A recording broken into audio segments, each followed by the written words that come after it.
राम राम राम हरे हरे, हरे कृष्णा कृष्ण कृष्ण हरे राम हरे हरे, हरे कृष्णा कृष्ण कृष्ण हरे राम हरे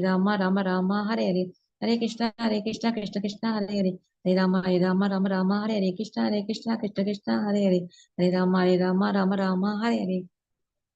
हरे कृष्णा कृष्ण कृष्ण हरे राम हरे कृष्णा कृष्ण कृष्ण हरे राम हरे कृष्णा कृष्ण कृष्ण हरे राम हरे कृष्णा कृष्ण कृष्ण हरे कृष्णा कृष्ण कृष्ण हरे राम हरे कृष्णा कृष्ण कृष्ण हरे कृष्णा कृष्ण कृष्ण हरे राम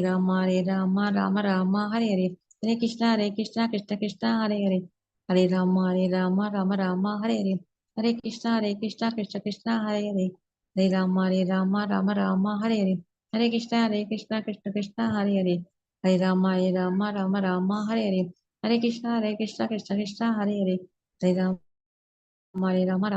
हरे कृष्णा कृष्ण कृष्ण हरे राम हरे कृष्णा कृष्ण कृष्ण हरे राम हरे कृष्णा कृष्ण कृष्ण हरे राम हरे कृष्णा कृष्ण कृष्ण हरे कृष्णा कृष्ण कृष्ण हरे कृष्णा कृष्ण कृष्ण हरे कृष्णा कृष्ण कृष्ण हरे राम हरे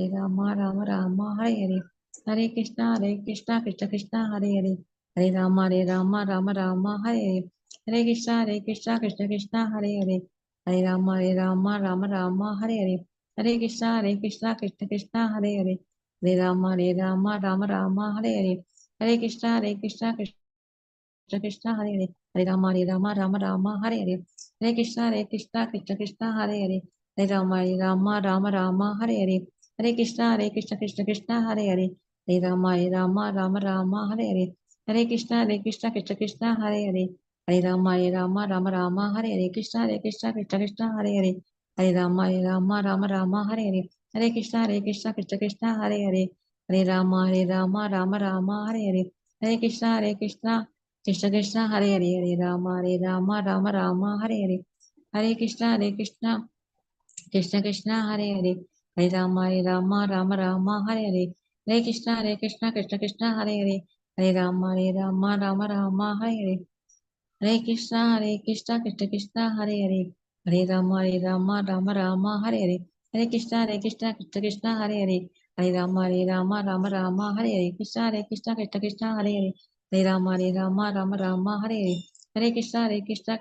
हरे कृष्णा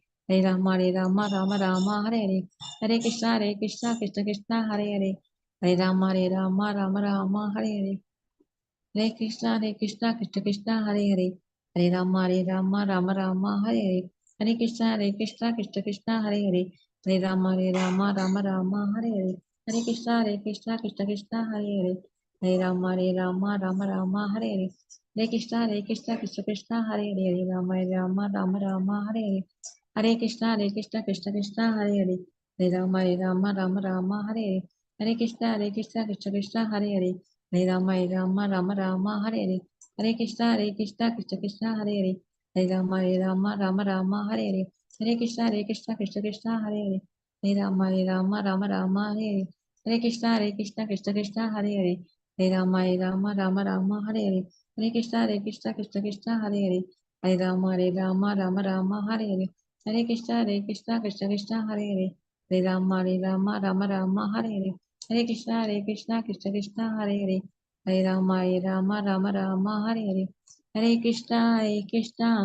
कृष्ण कृष्ण हरे कृष्णा कृष्ण कृष्ण हरे कृष्णा कृष्ण कृष्ण हरे कृष्णा कृष्ण कृष्ण हरे कृष्णा कृष्ण कृष्ण हरे कृष्णा कृष्ण कृष्ण हरे राम राम हरे कृष्णा कृष्ण कृष्ण हरे राम राम हरे कृष्णा कृष्ण कृष्ण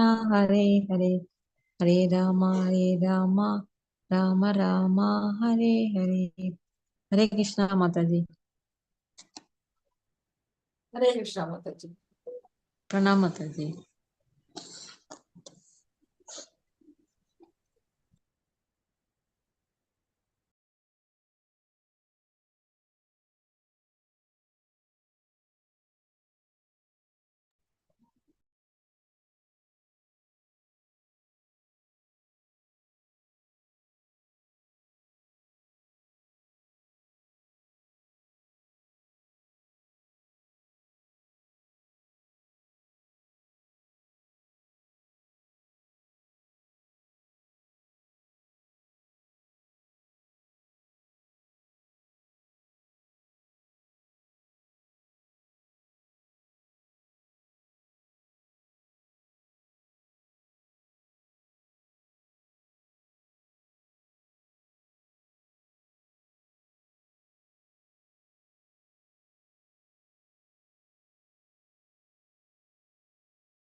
ஹரே கிருஷ்ணா மாதா.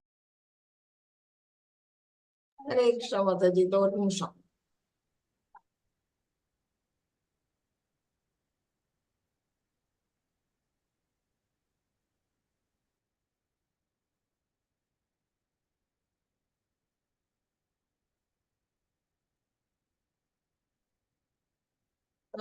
மாதாஜி இது போட்டுட்டாங்களா? ரிமைண்டர் போட்டுட்டீங்களா மாதாஜி?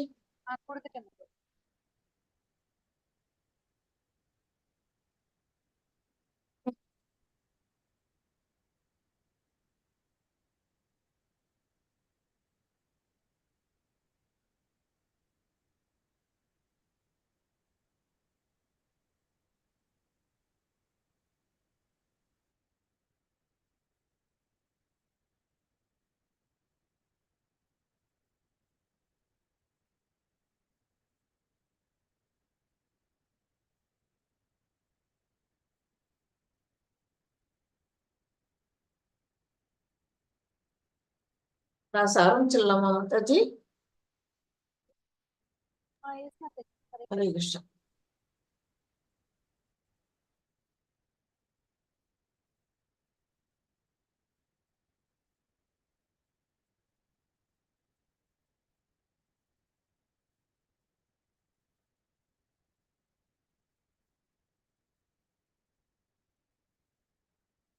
ஹரே கிருஷ்ணா மாதாஜி. எல்லாருக்கும் ஹரே கிருஷ்ணா.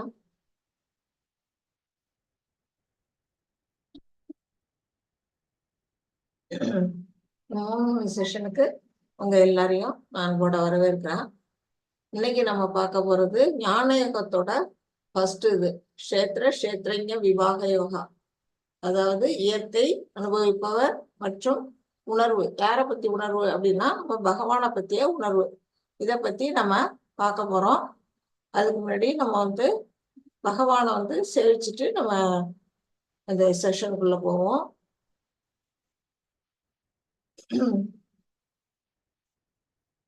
ஓம் நமோ பகவதே வாசுதேவாய. ஓம் நமோ பகவதே வாசுதேவாய. ஓம் நமோ பகவதே வாசுதேவாய. ஓம் அஞ்ஞானதிமிராந்தஸ்ய ஞானாஞ்சனசலாக்கயா சக்ஷுருன்மீலிதம் येन तस्मै श्रीगुरवे नमः. श्रीचैतन्यमनोभीष्टं स्थापितं येन भूतले स्वयं रूपा कदा मह्यं ददाति स्वपदान्तिकम्.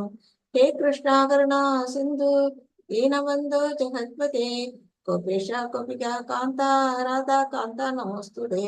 तप्तकाञ्चन गौराङ्गी राधे वृन्दावनेश्वरी वृषभानुसुते देवी प्रणमामि हरिप्रिये. वाञ्छाकल्पतरुभ्यश्च कृपासिन्धुभ्य एव च पतितानां पावनेभ्यो वैष्णवेभ्यो नमो नमः. नमो विष्णुपादाय कृष्णप्रेष्ठाय भूतले श्रीमते भक्तिवेदान्त स्वामी इति नामिने. नमस्ते सरस्वती देवी गौरवाणी प्रचारिणे निर्विशेष शून्यवादे भाषात्यादेशतारिणे. जय श्री कृष्ण चैतन्य प्रभु नित्यानंद श्री अद्वैत गदाधर श्रीवासादि गौर भक्तवृंद. हरे कृष्णा कृष्ण कृष्ण हरे हरे हरे राम राम राम हरे हरे. हरे कृष्णा कृष्ण कृष्ण हरे हरे हरे राम राम राम हरे हरे. हरे कृष्ण. हरे कृष्ण डिवोटीज. हरे कृष्ण माताजी.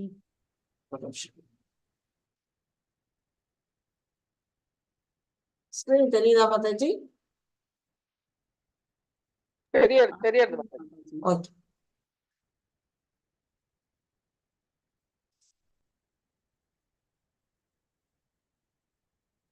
இன்னைக்கு நாம அத்தியாயம் 12 பத்தி பார்க்க போறோம். இதுல நம்ம என்ன பார்க்க போறோம் அப்படின்னா ஞான யோகம். இதுல வந்து நமக்கு இப்பதான் ஃபர்ஸ்ட் ஆரம்பிக்குது. 2 சாப்டர் நம்ம 2 யோகங்களை பத்தி பார்த்துட்டோம். கர்ம யோகம், அப்புறம் என்ன அந்த இது கர்ம யோகம் மற்றும் பக்தி யோகம் படிச்சுட்டோம். இப்போ நம்ம ஞான யோகத்தை பார்க்குறோம். இதுல வந்து பகவான் இது வந்து நேற்று சாப்டர் இது.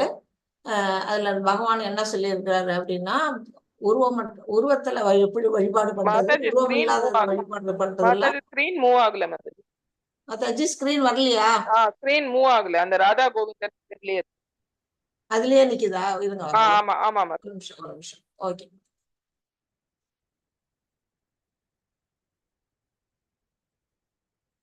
சரி, இருங்க.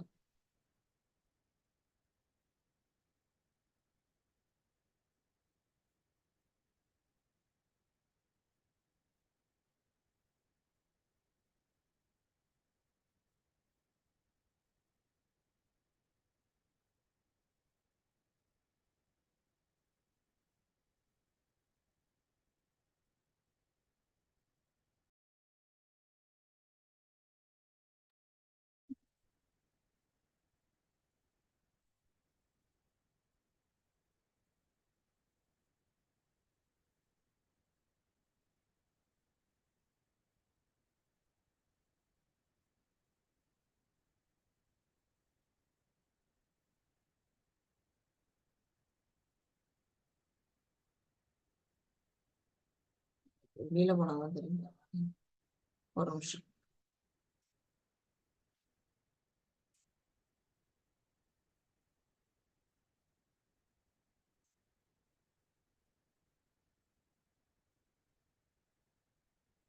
தெரியுதா மாதாஜி? தெரியுது மாதாஜி, இப்ப தெரியுது. ஓகே.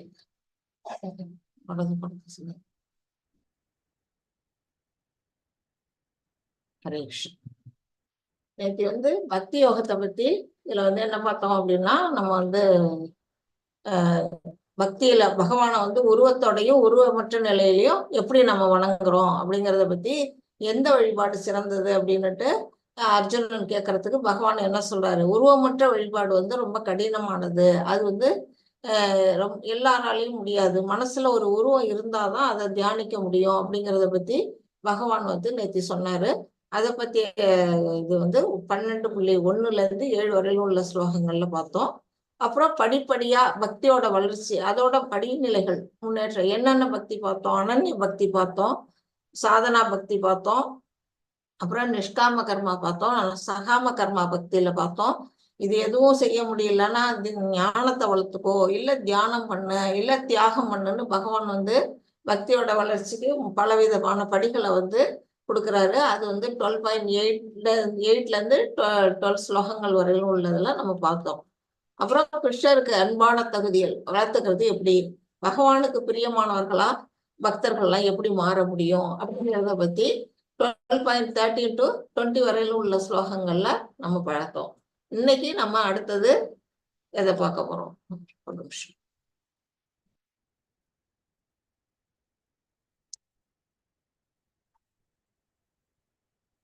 இன்னைக்கு வந்து சாப்டர் 13ல ஞானத்தை பத்தி நம்ம பார்க்க போறோம். இதுல இருந்து 18th சாப்டர் வரையிலும் உள்ளமே வந்து ஞான யோகம் தான். இதுல ஃபர்ஸ்ட் எடுத்தோன்னே இந்த சாப்டர் வந்து ரொம்ப ரொம்ப முக்கியமான சாப்டர். ஏன்னா நம்ம உடலை பத்தி, நம்ம ஆன்மா வந்து நம்ம எப்படி வந்து இந்த உடலை அடைஞ்சோம், இதுல இருந்து நம்ம வெளியேறதுக்கான வழியெல்லாம் என்ன அப்படிங்கிற ஞானத்தை பத்தி எல்லாம் இதுல கொடுத்துருக்குறாங்க. இதுல வந்து இதோட சம்மரியில என்ன சொல்லியிருக்காங்கன்னா, அர்ஜுனன் 6 விதமான கேள்விகள் கேட்கிறாரு. ஃபர்ஸ்ட் ஸ்லோகமே அந்த கேள்விதான், 6 கேள்விகள் ஒரு கேட்கிறாரு. அப்புறம் 2ல இருந்து 7ல பகவான் வந்து அதுக்கு விளக்கம் கொடுக்கிறாரு. க்ஷேத்திரன்னா என்ன, க்ஷேத்திரங்கன்னா என்ன, அப்படிங்கிற ஞானம் அதெல்லாம் அப்படின்னா என்ன அப்படிங்கிறத சொல்றாரு. அப்புறம் அடுத்தது 8ல இருந்து 12 வரையிலும் நம்மளோட அறிவு எதெல்லாம் வந்து ஞானம், மற்றெல்லாம் ஞானம் இல்லை அப்படின்னு பகவான் ஒரேடியா சொல்லிடுறாரு. அது வந்து 24 வகையான பண்புகளை அவர் சொல்றாரு, இதெல்லாம் தான் ஞானம் அப்படின்னுட்டு. அடுத்ததாக ஞேயம், அறிவின் பொருள் என்ன, அறியக்கூடிய பொருள் என்ன அப்படின்னா நம்ம பகவான் தான். அதை பத்தி விளக்கம் வந்து 13ல இருந்து 19 வரையில் உள்ள ஸ்லோகங்கள்ல சொல்லப்பட்டிருக்கு. கடைசியா பிரகிருதி புருஷா மற்றும் அவங்களோட சேர்க்கை, அதாவது அவங்களோட உறவு, அந்த நிலைகளை பத்தி என்ன சொல்லியிருக்கிறாரு 20ல இருந்து 26 வரையில் உள்ள ஸ்லோகங்கள்ல பகவான் சொல்லி இருக்கிறாரு. அடுத்தது அறிவின் பார்வை. நாம வந்து நம்மளோட பார்வை எந்த அளவுக்கு, எந்த ஞானத்தோட நம்மளோட பார்வை எப்படி இருந்தா நம்ம பகவானை சென்றடைய முடியும் அப்படிங்கிற விளக்கங்கள்லாம் 13:27 to 35 வரையில் உள்ள ஸ்லோகங்கள்ல கொடுத்துருக்குறாங்க. இப்ப நம்ம அது ஒண்ணு நம்ம பார்ப்போம். இப்போ வந்து இந்த இதுல என்ன 6 விதமான கேள்விகள் கேட்கிறாருல, அது என்னென்ன கேள்வி, அதுக்கு பகவான் என்ன பதில் சொல்றாரு அப்படிங்கிற ஷார்ட்டா கொடுத்துருக்குறாங்க. முதல் கேள்வி வந்து பிரகிருதினா என்ன அப்படின்னு அவர் கேட்கிறாரு. அது பொருள் இயற்கை, அதாவது இந்த ஜட இயற்கை அப்படின்னு பகவான் சொல்றாரு. இந்த உலகத்தை தான் சொல்றாரு. அப்புறம் புருஷா அப்படின்னா யாரு அப்படின்னா அனுபவிப்பவர். யார் எதை அனுபவிக்கிறவரு? இந்த பிரகிருதியை, இந்த ஜட இயற்கையை அனுபவிப்பவர் யார்? நாம தான். நம்மளதான் வந்து புருஷா அப்படின்னு சொல்லியிருக்கிறாங்க. அடுத்தது அதாவது ஆத்மாவை. க்ஷேத்ரான்னா என்ன அப்படின்னு கேக்குறாங்க. க்ஷேத்ரான்னு கேட்டா அது உடல், நம்மளோட உடல் தான், சரீரத்தை தான் க்ஷேத்ரா அப்படின்னு இங்க சன்ஸ்கிரிட்ல கொடுத்துருக்குறாங்க. அது பகவான் சொல்றாரு. க்ஷேத்ரஞா அப்படின்னா என்ன? அந்த உடலை அறியக்கூடியவன் யாரு? அந்த உடலை பார்வையாளனா, அந்த பராமரிக்கிறவனா யாரு இருக்கிறா?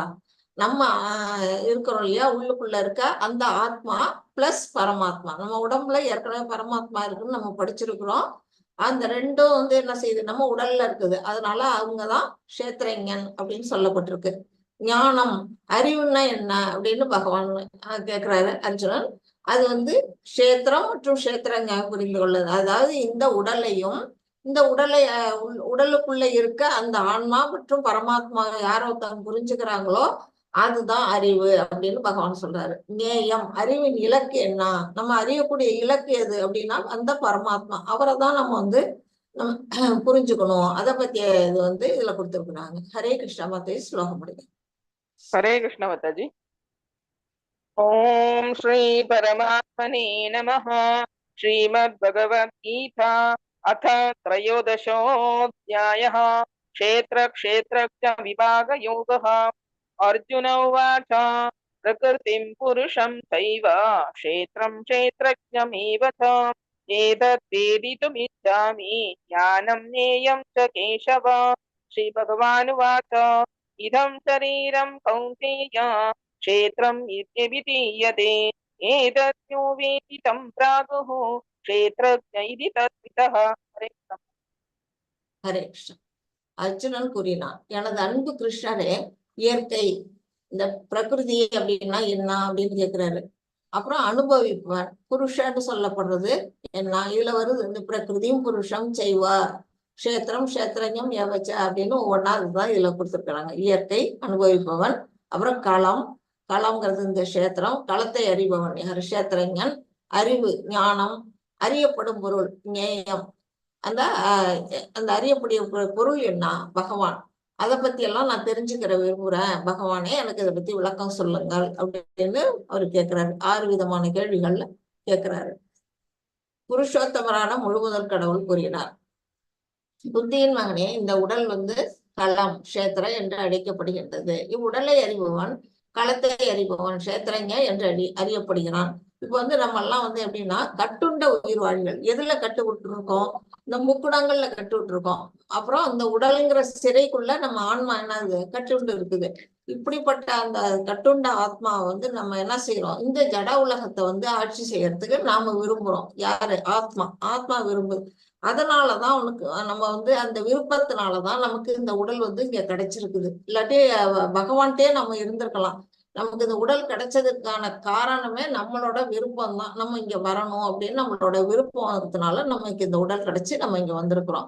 அவங்கவுங்க விருப்பத்துக்கு தகுந்த மாதிரியும் அவங்கவுங்க செஞ்ச கர்ம வினைகளுக்கு தகுந்த மாதிரி ஒரு உடல் வந்து ஜட இயற்கை வந்து நமக்கு அமைச்சு கொடுக்குது. அதுதான் வந்து நம்ம இந்த இதுல வந்து பார்க்க போறோம். இந்த உடலை வந்து யாரோ ஒருத்தவங்க வந்து புரிஞ்சுக்கிறாங்களோ, அதாவது நான் வந்து இந்த உடல் அல்ல, நான் வந்து தனிப்பட்ட ஆத்மா அப்படிங்கிறத யாரோ ஒருத்தவங்க புரிஞ்சுக்கிறாங்களோ அவங்கதான் வந்து என்ன செய்ய முடியும்? பகவானை சென்றடைய முடியக்கூடிய ஒரு சூழ்நிலையில இருக்கிறாங்க. அந்த அறிவு அறிகிறவன் தான் க்ஷேத்ரஞன். அதாவது இந்த உடலை பத்தி புரிஞ்சுக்கிறவங்க க்ஷேத்ரஞன் அப்படின்னு சொல்லப்பட்டிருக்கு. இதுல வந்து உடல்ல நம்ம அந்த உடலுக்கும் உள்ளுக்குள்ள இருக்க ஆத்மாவுக்கும் வேறுபாடு இருக்குது. நம்ம வந்து யாராவது கேட்டா நீ யாரு அப்படின்னு கேட்டா நம்ம பேரை சொல்லுவோம். என் பேரு மல்லிகா அப்படின்னு சொன்னோம்னா அது இந்த உடம்புக்கு தான் அந்த பேரு. என்னோட ஆத்மாவுக்கு அந்த பேர் கிடையாது. அது தூய்மையான ஆத்மா எல்லாருக்குள்ளேயும் நிறைஞ்சிருக்குது. அதுக்கு வந்து பேரெல்லாம் கிடையாது. அது எந்த காலத்துல பிறந்தது, எந்த காலத்துல தோன்றுச்சு அப்படிங்கிறது எல்லாம் யாருக்குமே தெரியாது. நம்ம பர்த்டே கொண்டாடுறோம்னா நம்ம இந்த உடலை பிறந்தது என்னைக்கு பிறந்ததோ அந்த உடலை வச்சுதான் நம்ம பர்த்டே கொண்டாடுறோம். ஆனா ஆத்மாவுக்கு பர்த்டே கொண்டாட முடியுமா? அது என்னைக்கு தோன்றுதுன்னு யாருக்காவது தெரியுமா? அது எப்படி நம்ம பர்த்டே கொண்டாட முடியும்? அந்த மாதிரி எல்லாம் அதெல்லாம் நம்ம வந்து புரிஞ்சுக்கணும். இதுக்கும் அப்புறம் வந்து இந்த உடலுக்கும் அந்த ஆத்மாவுக்கும் என்ன வேறுபாடு அப்படின்னா, உடல் வந்து மாற்றங்கள் அடையுது.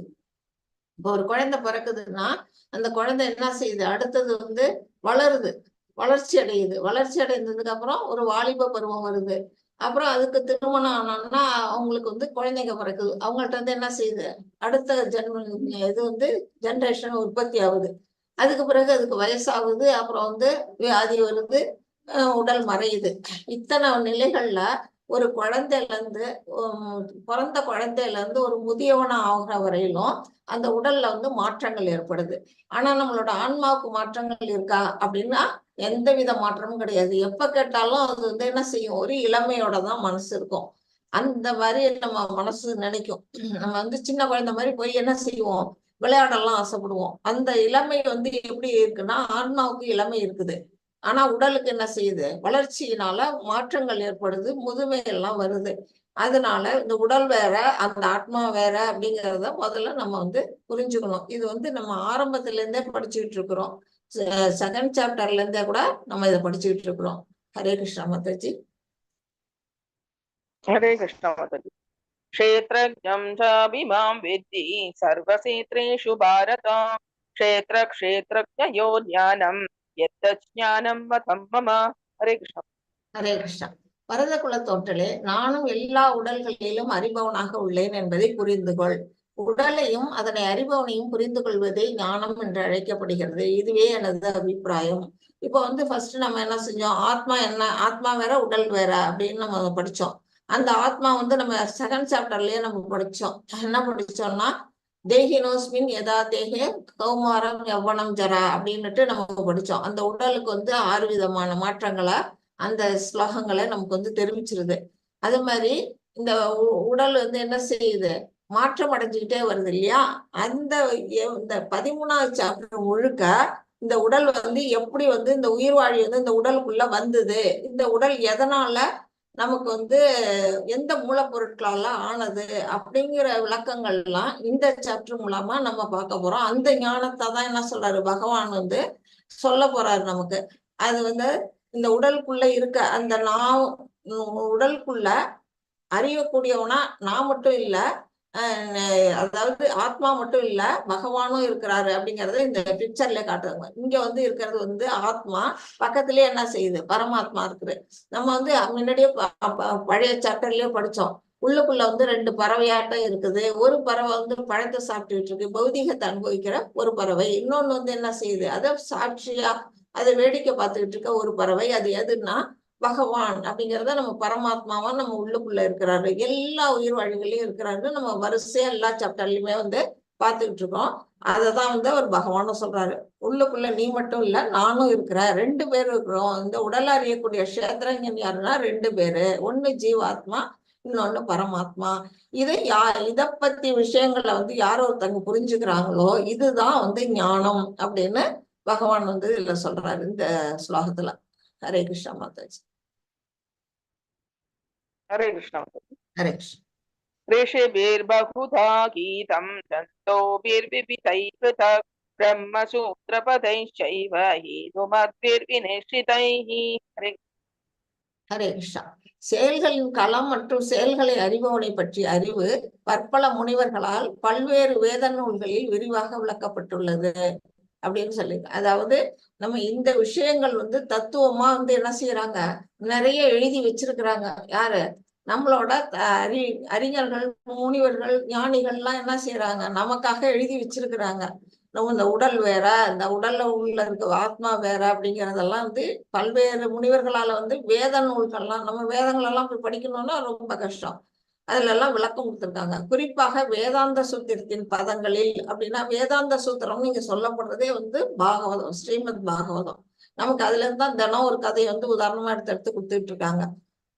அதுல என்ன சொல்லியிருக்கிறாங்க, காரணம் மற்றும் விளைவுகளுடன் இவை மிகவும் நுணுக்கமாக விளக்கப்பட்டுள்ளன. இந்த உடல் வந்து எந்த மூலக்கூறுகளால் ஆனது, இது எப்படி வந்து தோன்றுச்சு, இது என்ன காரணம், இது வந்து இது என்னென்ன விளைவுகளை நமக்கு கொடுக்குது, இதுல இருந்து நம்ம விடுபடுற வழி என்ன, இது எல்லாமே வந்து என்னது வேதங்கள்ல வந்து வேதாந்த சூத்திரங்கள்ல சொல்லப்பட்டிருக்கு. வியாச பகவான் எழுதின அந்த ஸ்ரீமத் பாகவதத்தை படிச்சா நம்ம இதை வந்து நல்லா விரிவா வந்து புரிஞ்சுக்கலாம். இப்ப வந்து நமக்கு ஷார்ட்டா வந்து பகவத்கீதையில கொடுத்திருக்கிறாங்க. இது வந்து எப்படின்னா 5 விதமான நிலைகள்ல பகவானை நம்ம உணரலாம். இப்ப நம்ம இந்த உடல்லயே வந்து என்னன்னா 5 விதமான நிலைகள்ல பகவானை உணர்றதுக்கான வழியை இங்க கொடுத்துருக்காங்க. இதுக்கு கரெக்ட். அதாவது ஃபர்ஸ்ட் வந்து அன்னமய அப்படிங்கிறது வந்து நம்ம சாப்பிடாம ஒரு நாள் கூட நம்மளால இருக்க முடியாது. சாப்பிட்றதுக்கான அந்த உணவு வழியா, உணவு மூலமா நம்ம எப்படி பகவானை உணர்றோம். இந்த ஒரு வேளை நம்மளால சாப்பிடாம இருக்க முடியும்னா உடல் துவண்டு போயிடும் இல்லையா? அப்ப நம்ம உயிருக்கு தேவையானது நமக்கு உணவு தேவைப்படுது. அந்த உணவு மூலமா நம்ம என்ன பண்ணணும், பகவானை நாம உணரணும் அப்படிங்கிறது அன்னமயா கோஷா. இது வந்து 5 விதமான நிலைகள்ல சொல்லி இருக்கிறாங்க. பிரம்மபுச்சம்னு இதுக்கு பேரு. முதல் நிலை தான் இந்த அன்னமயா. அடுத்தது வந்து என்ன ஆகுதுன்னா பிராணமயா. இது எப்படின்னா நம்ம சுவாசிக்கிறோம் இல்லையா, அந்த சுவாசம் எப்படி நம்ம வந்து இல்லைன்னா நமக்கு வந்து உயிர் வாழ முடியுமா? எப்ப உணவு அத்தியாவசியமோ அது போல நமக்கு சுவாசமும் அவசியம். இதன் மூலமா நம்ம வந்து என்ன செய்யணும், பகவானை உணரணும் அப்படிங்கிறது இதுல சொல்லப்பட்டிருக்கு. அடுத்தது ஞானமயா. இது வந்து மனோமயா அப்படின்னு சொல்லப்படுது. அதாவது மனசுனால உணரக்கூடியது. மனசுனால என்னென்ன உணர்வோம், ஒரு பொருளை பாக்குறோம் அப்படின்னா ஃபர்ஸ்ட் அதை பத்தி யோசிப்போம், எண்ணுதல் அப்படிங்கறது நிலையில. அடுத்தது உணர்தல். அதை வந்து நம்ம எடுத்தோம்னா அதை பத்தி உணர்ந்து பார்ப்போம். அது அந்த பொருள் நமக்கு தேவையா அப்படிங்கறத யோசிப்போம். அதை பத்தி நம்ம வாங்கலாமா அப்படின்னு எல்லாம் யோசிப்போம். அப்புறம் விரும்புதல். அது என்ன பண்ணுவோம், அது மேல ஆசையை வைப்போம், பற்றுதல் வைப்போம். இந்த மாதிரி மனதால் நிகழக்கூடிய அந்த செயல்கள் நம்ம இது வந்து இந்த அன்னமயாங்கிறது நம்ம புலன்கள் மூலமா நம்ம சாப்பிடுறது. பிராணமயா அப்படிங்கிறது வந்து நம்ம புலன்கள் மூலமா சுவாசிக்கிறது. இது மனோமயாங்கிறது வந்து அந்த மனம்ங்கிற அந்த உள்ளிருக்கும் புலன் மூலமா நினைக்கக்கூடிய செயல்கள். இது மூலமாவும் நம்ம வந்து பகவானை உணரணும். அடுத்தது விஞ்ஞானமயா அப்படிங்கிறது இது மூணுமே வந்து புலன்கள் மூலமா உணரக்கூடிய விஷயம்தான். இது வெளியில இருக்க புலன்கள், இது உள்மய புலன். இந்த 3 புலன்களையும் தனிச்சு நம்ம ஆத்மாவில வந்து நம்ம இந்த 3 புலன்கள் மற்றும் உடல் இதுல இருந்து விலக்கி நம்ம வந்து என்ன செய்யணும், நம்ம ஆத்மாவை பாக்குறது இருக்கு இல்லையா, அது விஞ்ஞானமயா. இதுவும் வந்து பகவானை உணர்றதுக்கான ஒரு படிநிலையா இங்க சொல்லப்பட்டிருக்கு.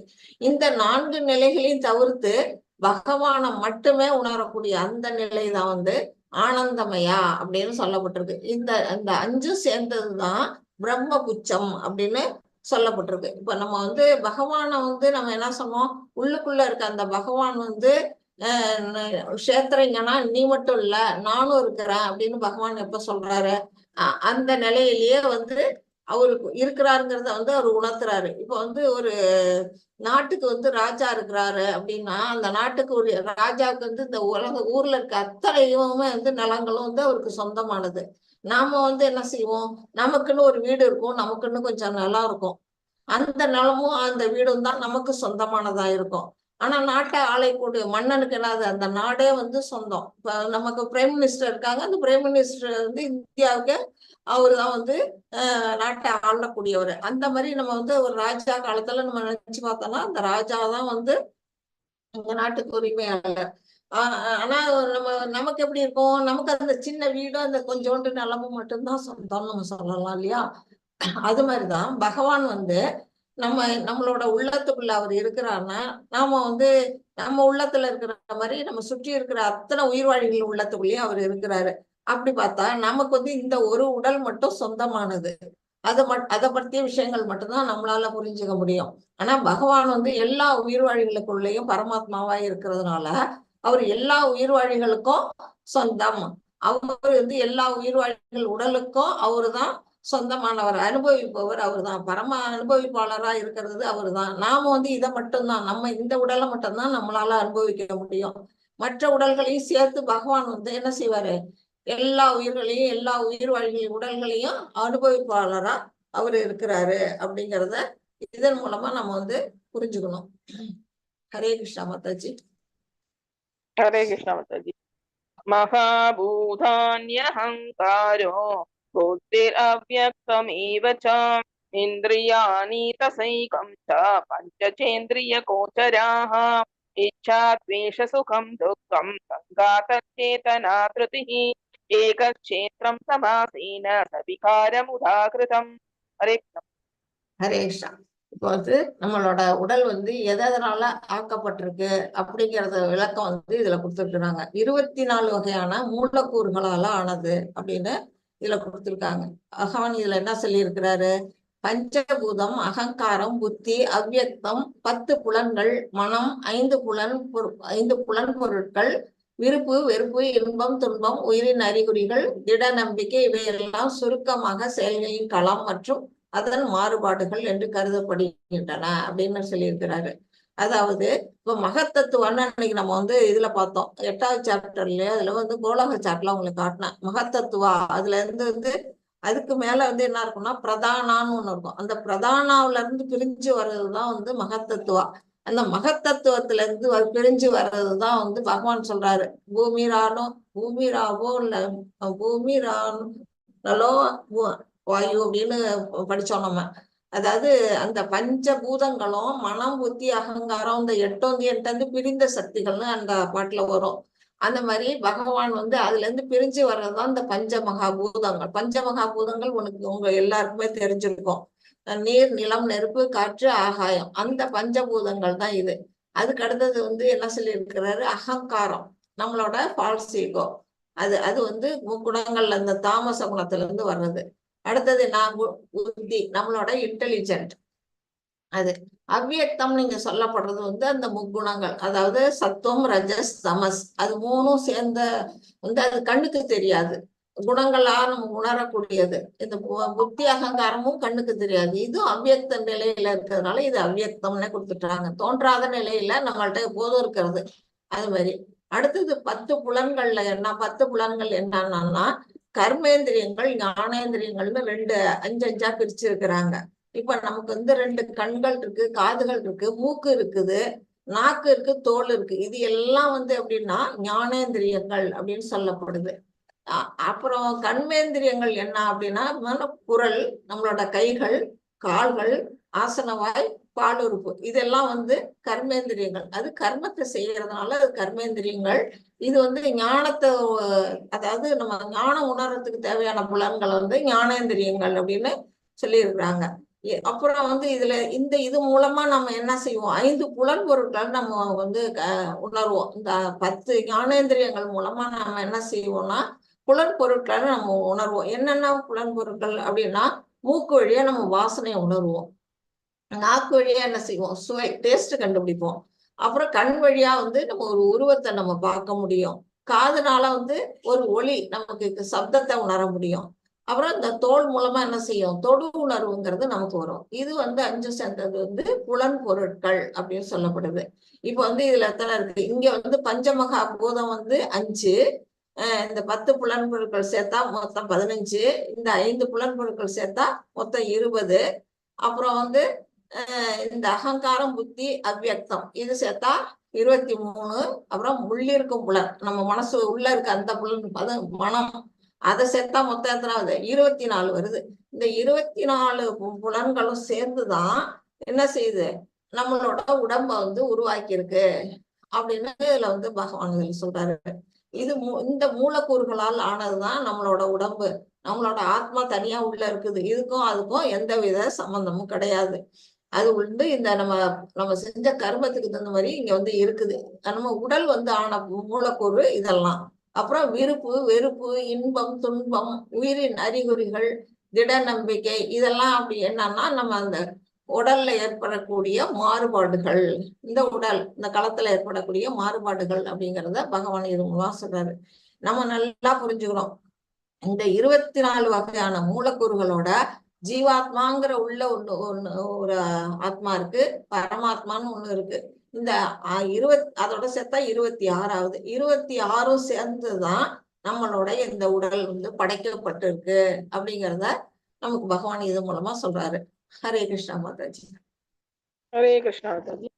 அமானித்வம் அதம் வேத்வம் அகிம்சா சாந்திரார்ஜவம் ஆச்சார்யோபாசனம் சௌச்சம் தைரியம் ஆத்மவிநிகிரஹ இந்திரியார்த்தேஷு வைராக்யம் அனஹங்கார ஏவ ச ஜன்ம மிருத்யுஜரா வியாதி துக்கதோஷானுதர்ஷனம் ஆசக்திர் அனபிஷ்வங்கः புத்திரத்ராதிஷு நித்யம் ச சமசித்தத்வம் इष्टानिष्टोपपत्तिषु मयि चानन्ययोगेन भक्तिरव्यभिचारिणी विविक्तदेशसेवित्वम् अरतिर्जनसंसदि अध्यात्मज्ञाननित्यत्वम् तत्त्वज्ञानार्थदर्शनम् एतज्ज्ञानम् इति प्रोक्तम् अज्ञानम् यथोऽन्यथा. हरे कृष्ण. ஹரே கிருஷ்ணா மாதாஜி. இதுல வந்து 20 வகையான பண்புகளை வந்து ஞானம்னு பகவான் சொல்லி இருக்கிறார். அது என்ன அப்படிங்கிறத நம்ம லைட்டா பார்ப்போம். வந்து அடக்கம், எல்லாரும் என்ன செய்யணும், தன்னடக்கமா இருக்கணுங்கிறது எல்லாருக்குமே ஒரு வந்து நல்ல ஒரு குணங்கள் அப்படிங்கிறத நம்ம தெரிஞ்சுட்டு இருப்போம். அது மாதிரி கர்வமின்மை, நம்ம வந்து எதை எடுத்தாலும் நம்ம என்ன செய்ய, நம்ம விட்ட ஒரு அழகு இருக்கா உடனே கர்வம் வரும், பணம் இருந்தா கர்வம் வரும், படிப்பு இருந்தா கர்வம் வரும், நமக்கு நல்ல வேலை இருந்தா அதுல கர்வம் வரும், கொஞ்சம் ஞானம் இருந்ததுன்னா அந்த மாதிரி என்ன பண்ணுவாங்க, பிராமின்ஸ் ஒரு உதாரணமா சொல்றேன், அவங்களுக்கு வந்து அந்த கல்வி அறிவு இருக்கு, வேத கல்வி அறிவு இருக்குன்னு அவங்களுக்கு ஒரு கர்வம் இருக்கும். அந்த மாதிரி ஒவ்வொருத்தருக்கும் என்ன இருக்குன்னா ஒரு கர்வம் இருக்கும். அந்த ப்ரைடை வந்து விடணும், அந்த தன்னடக்கமா இருக்கணும். இது ஃபர்ஸ்ட் அடக்கம் இருக்கணும். அடுத்தது கர்வமின்மையா இருக்கணும். இது 2வதாச்சா. அஹிம்சை, அஹிம்சைன்னா நம்ம வந்து ஒரு உயிரை வந்து கொல்றோம் இல்லையா, நம்ம வந்து கொசு வந்து கடிக்குது, நம்ம அடிச்சிடுறோம், சாகடிச்சிடுவோம். நம்மளுக்கு தொந்தரவு கொடுக்குற விலங்கினங்கள் பூச்சி எல்லாம் வந்து நம்ம தொந்தரவு கொடுத்தா நம்ம கொன்னுடுவோம். அந்த மாதிரி ஒரு உயிரை கொல்றது மட்டும் கொல்லாம இருக்கிறது மட்டும் அஹிம்சை கிடையாது அப்படின்னு இதுல சொல்லப்பட்டிருக்கு. அதாவது நம்ம வந்து நினைச்சுக்கிட்டு இருக்கிறோம் ஒரு உயிரை கொண்டாதான் அது வந்து ஹிம்சை, இல்லைன்னா நம்ம அஹிம்சையா தான் இருக்கிறோம் அப்படின்னு. அது இல்ல. அதாவது மத்தவங்க மனசு புண்படும்படியா நம்ம பேசுறது கூட என்னது ஹிம்சையில வருது, அது அஹிம்சை ஆகாது அப்படின்னு இந்த ஸ்லோகத்து மூலமா பகவான் நமக்கு சொல்லியிருக்கிறாரு. அப்படின்னா நம்ம வந்து எவ்வளவோ நம்ம வாக்க வந்து கட்டுப்படுத்தி பேசணும் அப்படிங்கிறது தெரிஞ்சுக்கணும். அப்புறம் பொறுமை, பொறுமையில வந்து பூமாதேவியை போல இருக்கணும்னு சொல்லுவாங்க. அது மாதிரி பிரகலாதனை நம்ம உதாரணமா சொல்லலாம். அவங்க அப்பா வந்து சின்ன குழந்தையா இருக்கும்போதே அவரு நாராயணரை கும்பிடுறாருங்கிறதுக்காக அவரை போட்டு என்ன பாடுபடுத்துவாரு. அத்தனைக்கும் அவர் என்ன செய்யறாரு, ரொம்ப ரொம்ப பொறுமையா இருக்கிறாரு. அந்த அந்த பகவானையே நினைச்சுக்கிட்டு அந்த பொறுமையை கையாண்டதுனால கடைசியில அவருக்கு வெற்றி தான் கிடைக்குது. சீதா தேவி பொறுமையா இருந்துறாங்க, குந்தி தேவி எல்லாம் வந்து பொறுமையா இருந்தாங்க. நம்மளோட இதிகாசங்களே வந்து நமக்கு நிறைய உதாரணங்கள், அந்த குணங்கள் வேணும். அப்புறம் எளிமை, எளிமை அப்படிங்கிறது இந்த இடத்துல என்ன சொல்லியிருக்கிறாங்கன்னா நேர்மையா இருக்கிறத பத்தி இங்க சொல்றாங்க. நம்ம வந்து எளிமைன்னா நம்ம ஆடை அணிகள் எல்லாம் நமக்கு 2 ட்ரெஸ் போதும், சாப்பாடு வந்து எளிமையா ஒரு தயிர் சாதம், ஒரு சாம்பார் சாதம் அப்படின்னு சாப்பிட்ற மாதிரி அந்த எளிமை இல்லை. அதாவது பகைவனுக்கும் எளிமையா இருக்கணும். சகாதேவன் என்று எப்படி இருந்தாருன்னா, நான் மகாபாரத யுத்தம் வந்து நாள் குறிச்சு கேட்கும்போது துரியோதனர் வந்து கேட்கும்போது எது ஜெயிக்கக்கூடிய இந்த வெற்றி அடையக்கூடிய அந்த நாளை குறிச்சு கொடுன்னு அவர் வந்து என்ன செய்யறாரு, தன்னோட பகைவனுக்கே அந்த நாளை குறிச்சு கொடுக்குறாரு. அது அவனுக்கு இப்ப குறிச்சு கொடுத்தா நாம தோத்துருவோமே அப்படின்னு அவர் யோசிக்கல. அந்த ஒரு நேர்மையோட இருக்கிறாரு. ஒரு வியாபாரியா இருந்தாலும் ஒரு தொழில அவங்க வந்து ஒரு நேர்மையா இருக்கணும் அப்படிங்கிறது தான் இந்த இடத்துல சொல்லப்பட்டிருக்கு. அப்புறம் அங்கீகரிக்கப்பட்ட ஆன்மீக குருவை அணுகுதல் அப்படின்னா, நம்ம எல்லாருக்குமே வந்து ஒரு குரு இல்லாம நமக்கு வந்து பகவானை பத்தியோ ஆன்மீக விஷயங்களை பத்தியோ அணுகிறதுக்கு நமக்கு வந்து தெரியாது. நம்ம என்னதான் ஏட்டுக்கல்வியை படிச்சா கூட அந்த ஞானத்தை நமக்கு கொடுக்கக்கூடிய அந்த திறமை வந்து யாருக்கு இருக்கும்னா ஒரு குருவுக்கு தான் இருக்கும். அவர்கிட்ட போய் நம்ம எப்படி கேட்கணும், பணிவோட அடக்கத்தோட இருந்து இந்த ஸ்லோகங்கள்லயே ஒரு தத்வித்தி பிரணிபாத்தேன்னு அந்த மாதிரி அவரோட பாதங்கள்ல வந்து பொறுமையா நம்ம வந்து என்ன செய்யணும், அவருக்கு தொண்டு செய்து அடக்கத்தோட அவர்கிட்ட நமக்கு தேவையானதை பணிவோட கேட்டு தெரிஞ்சுக்கணும் அப்படிங்கிறது. அப்புறம் தூய்மை, நம்ம உள்ளும் புறமும் தூய்மையா இருக்கணும். இந்த உடலால என்ன செய்வோம்? குளிப்போம். வந்து உள்ளத்தால என்ன செய்வோம்? ஹரே கிருஷ்ணா மகாமந்திரம் சொன்னா உள்ளம் வந்து தூய்மை அடைகிறது. அந்த மாதிரி ஒரு தூய்மை வேணும். தளராமை அப்படிங்கிறது நம்ம வந்து எந்த நேரத்திலயும் நம்மளோட மனசும் சரி உடம்பும் சரி தளராத அளவுக்கு நம்ம வந்து மனசை வச்சுக்கணும். சுய கட்டுப்பாடு, நம்மளை நாமளே வந்து கட்டுப்படுத்திக்கணும். வந்து இப்ப விதுரர் வந்து அது மாதிரி இருந்தாரு. மகாபாரதத்துல வந்து எப்படி இருந்தாருன்னா ரொம்ப ரொம்ப கட்டுப்பாடோட அந்த தன்னை வந்து இருந்தாரு. அடுத்து புலனுகர்ச்சி பொருட்களை துரத்தலும் அவரு ரெண்டுமே அதெல்லாம் அவர் செஞ்சாரு. அவரு துறவியை போலவே ஒரு வாழ்க்கையை நடந்தாரு. அந்த மாதிரி அவரை போல நம்ம வந்து அவரை பின்பற்றி வாழணும். பொய் அகங்காரம், இந்த ஃபால்ஸ் ஈகோங்கிற சொல்லப்பட்டிருக்கு இல்லையா, அதாவது இந்த உடல் அப்படின்னு நினைக்கிறோம், அதுதான் பொய் அகங்காரம் இங்க சொல்லப்பட்டிருக்கு. நாம உடல் வேற நாம வேற அப்படின்னு நம்ம முதல்ல புரிஞ்சுக்கிறோம். மனுஷத்துல சொல்லியிருக்கிறாங்க. என்ன சொல்லியிருக்கிறாங்க? அகம் பிரம்மாஸ்மி அப்படின்னா நான் வந்து பிரம்மன், அதாவது நம்ம ஆத்மா வந்து பிரம்மன் அப்படின்னு சொல்லப்பட்டிருக்கு. அதுதான் வந்து உண்மையான அகங்காரம். இத உடலும் நம்மளும் ஒண்ணுன்னு நினைக்கிறது வந்து பொய்யகங்காரம். அந்த பொய்யகங்காரம் இல்லாதிருத்தல் அப்படிங்கிற ஒரு குணம் கொடுத்திருக்கிறாங்க. அப்புறம் பிறப்பு இறப்பு முதுமை நோய், நம்ம பிறந்தோம்னாலே என்ன செய்யும்? நமக்கு இந்த உலகத்துக்கு வந்தாலே பிறப்பு இறப்பு முதுமை நோய் எல்லாம் நமக்கு வரவும் அப்படிங்கிறத நம்ம அந்த துன்பங்களை வந்து கவனிச்சு இதுல இருந்து விடுதலை அடைகிறதுக்கான வழி என்ன அப்படிங்கிறத நம்ம யோசிக்கணும். அப்புறம் குழந்தைகள், மனைவி, வீடு மற்றும் இதர பந்தத்திலிருந்து விடுபட்டு இருத்தல். இதுல இருந்து விடுபட்டு இருத்தல்னா என்ன? துறவியா இருக்க சொல்றாங்களா? இல்ல, துறவியா எல்லாம் இருக்க வேண்டிய அவசியம் இல்லை. வீடு, குழந்தை, மனைவிகளோட இருக்கலாம். இருந்துகிட்டே நம்ம என்ன செய்யணும்? 4 வகையான இது கொடுத்துருக்குறாங்க அந்த விதிகள். அந்த 4 விதிகள் என்ன அப்படின்னா, நாம என்ன செய்யணும்? டெய்லி வீட்டுல குழந்தைகள் இருந்தாலும் மனைவி இருந்தாலும் எல்லாருமா ஒன்னா சேர்ந்து உட்கார்ந்து என்ன செய்யணும்? பகவானை வந்து விக்கிரக வழிபாடு பண்ணணும். அப்புறம் பிரசாதம் பண்ணி ஒன்னா சேர்ந்து அமர்ந்து சாப்பிடணும்.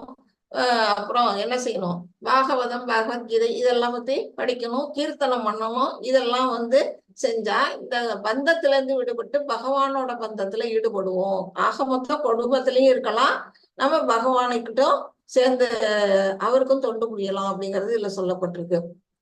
விருப்பு வெறுப்புகளில் சமநிலை, நமக்கு ஒண்ணு கிடைச்சதுன்னா சந்தோஷமோ, கிடைக்கலன்னா வெறுப்போ அடையக்கூடாது. அந்த நிலையில நம்ம வந்து சமமா இருக்கணும் அப்படின்னு சொல்லப்பட்டிருக்கு. அப்புறம் என் மீதான நித்திய களங்கமற்ற பக்தி. பகவான் வந்து யாரு? பிரம்மன்ஸ்ல ரியலைசேஷன் நம்ம 3 நிலைகளை பார்த்தோம். பிரம்மன்னா என்ன, பரமாத்மானா என்ன, அப்புறம் முழுமுதற் கடவுள்னா என்ன அப்படிங்கிறத நம்ம பார்த்தோம். அதை வந்து நம்ம புரிஞ்சுக்கிட்டு நம்ம என்ன ஸ்டெப் பை ஸ்டெப்பா பிரம்மன் நிலையிலிருந்து பரமாத்மா, பரமாத்மால இருந்து முழுமுதற் கடவுள் தான் நித்தியமானவர் அப்படிங்கிறத நம்ம புரிஞ்சு அவருக்கான தொண்டை நம்ம வந்து என்ன செய்யணும்? களங்கமற்ற பக்தி, அனன்ய பக்தி நம்ம படிச்சோம் இல்லையா, அந்த மாதிரி பக்தி நிலையில நம்ம ஈடுபடணும். அப்புறம் தனிமையான இடங்களில் வாழ விரும்புதல் அப்படின்னா, ஒரு பக்தன் என்ன செய்வான்னா, ஒரு கூட்டத்துல கசம்சன்னு இருக்கிற அந்த கூட்டத்துக்கே போக விரும்ப மாட்டான். எங்கேயாவது வந்து ஒரு இடத்துல ஒரு தியேட்டருக்கு போறோம், படம் பார்க்க போறோம், இல்ல வந்து வீட்டுல வந்து ஒரு ஃபங்க்ஷன் நடக்குது, அந்த கூட்டத்துல எல்லாம் என்ன பண்ணுவாங்கன்னா பக்தர்கள் வந்து தனியா ஒதுங்கிதான் வாழ்வாங்க. அதுல வந்து சேர விரும்ப மாட்டாங்க. ஏன்னா அது வந்து டைம் வேஸ்ட் அப்படின்னு நினைப்பாங்க. பகவானை கும்பிடுறதுக்கான அந்த டயத்தை வந்து இது வீணாக்குது, இந்த கேளிக்கைகள், விழாக்கள் அப்படின்னுட்டு அதுல இருந்து ஒதுங்கி வாழ்வாங்களாம். அப்படிப்பட்ட ஒரு நிலைகளை வந்து ஒரு குணமா சொல்லியிருக்கிறாரு. பொதுமக்களிடம் வந்து விலகி இருத்தல்ங்கிறதும் அதேதான். அடுத்தது ஆத்ம ஞானத்தின் முக்கியத்துவத்தை ஏற்றுதல். நம்ம வந்து என்ன செய்யணும்? பகவானை பற்றிய விஷயங்களை, அதை பத்தி விஷயங்களை நம்ம வந்து என்ன செய்யணும்? உணரணும். பரம சத்தியத்தை அறிவதற்கான தத்துவ ஆய்வு. அந்த தத்துவ ஆய்வெல்லாம் நம்ம போய் பண்றதெல்லாம் ரொம்ப கஷ்டம். அதெல்லாம் நம்ம பண்ண வேண்டாம். ஈஸியா பக்தி தொண்டு பண்ணாலே போதும். இது எல்லாம் வந்து என்ன சொல்றாரு? பகவான் வந்து ஞானம் அப்படின்னு சொல்றாரு. இந்த குணங்கள்லாம் யாருகிட்ட இருக்கோ இதுவெல்லாம் வந்து ஞானம்னு நான் சொல்றேன். இதை தவிர மற்ற எல்லா குணங்களும் அறியாமையே ஆகும் அப்படின்னு பகவான் சொல்றாரு. ஆத்மானா களம்னா என்னன்னு சொல்லிட்டாரு, களத்தை அறிபவன்னு 2 பேரும் சொல்லிட்டாரு. அடுத்தது ஞானத்தை பத்தி இப்ப சொல்லிட்டாரு. அடுத்தது ஞேயம் பத்தி பார்ப்போம். ஹரே கிருஷ்ணா மாதாஜி. ஹரே கிருஷ்ணா மாதாஜி. ஞேயம் யத் பிரவக்ஷ்யாமி யஜ்ஞாத்வாமிருதமஷ்ணுதே அநாதிமத் பரம் பிரம்ம தத்தத் நாசத் உச்யதே. ஹரே கிருஷ்ணா. தற்போது எதை அறிவதால் நீ அமிர்தத்தை சுவைப்பாயோ அந்த அறியப்படும் பொருளை நான் உனக்கு விளக்குகின்றேன். இப்போ வந்து இதுவரையிலும் வந்து சொன்னதெல்லாம் நமக்கு படிச்சதெல்லாம் எல்லாருக்கும் ஈஸியா சொல்றது. ஆனா நம்ம இன்னுமே தெரிஞ்சுக்க போற விஷயம் வந்து எப்படி இருக்கும்னா, அமிர்தத்தை சுவைக்கிறது போல ஒரு விஷயம் அப்படின்னா, ஏன்னா அது நமக்கு தெரியாத விஷயம். தெரியாத ஒன்ன தெரிஞ்சுக்கும் போது அது வந்து நம்ம கேட்கறதுக்கு ரொம்ப இன்ட்ரெஸ்டா இருக்கும். நம்மளோட ஆத்மாவை பத்தியோ பரமாத்மாவை பத்தியோ நமக்கு யாருக்கும் தெரியாது. அதை பத்தி விஷயங்களை நான் இப்ப சொல்ல போறேன் அப்படின்னுட்டு பகவான் வந்து விளக்க சொல்றாரு.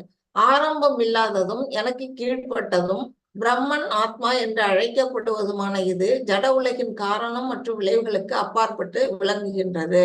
அதாவது நம்ம ஆத்மாவை தான் வந்து அவர் என்ன சொல்றாரு, பிரம்மன் அப்படின்னு சொல்றாரு. இந்த இடத்துல நம்ம 3 விதமான பிரம்மன்களை நம்ம ஏற்கனவே பார்த்தோம்.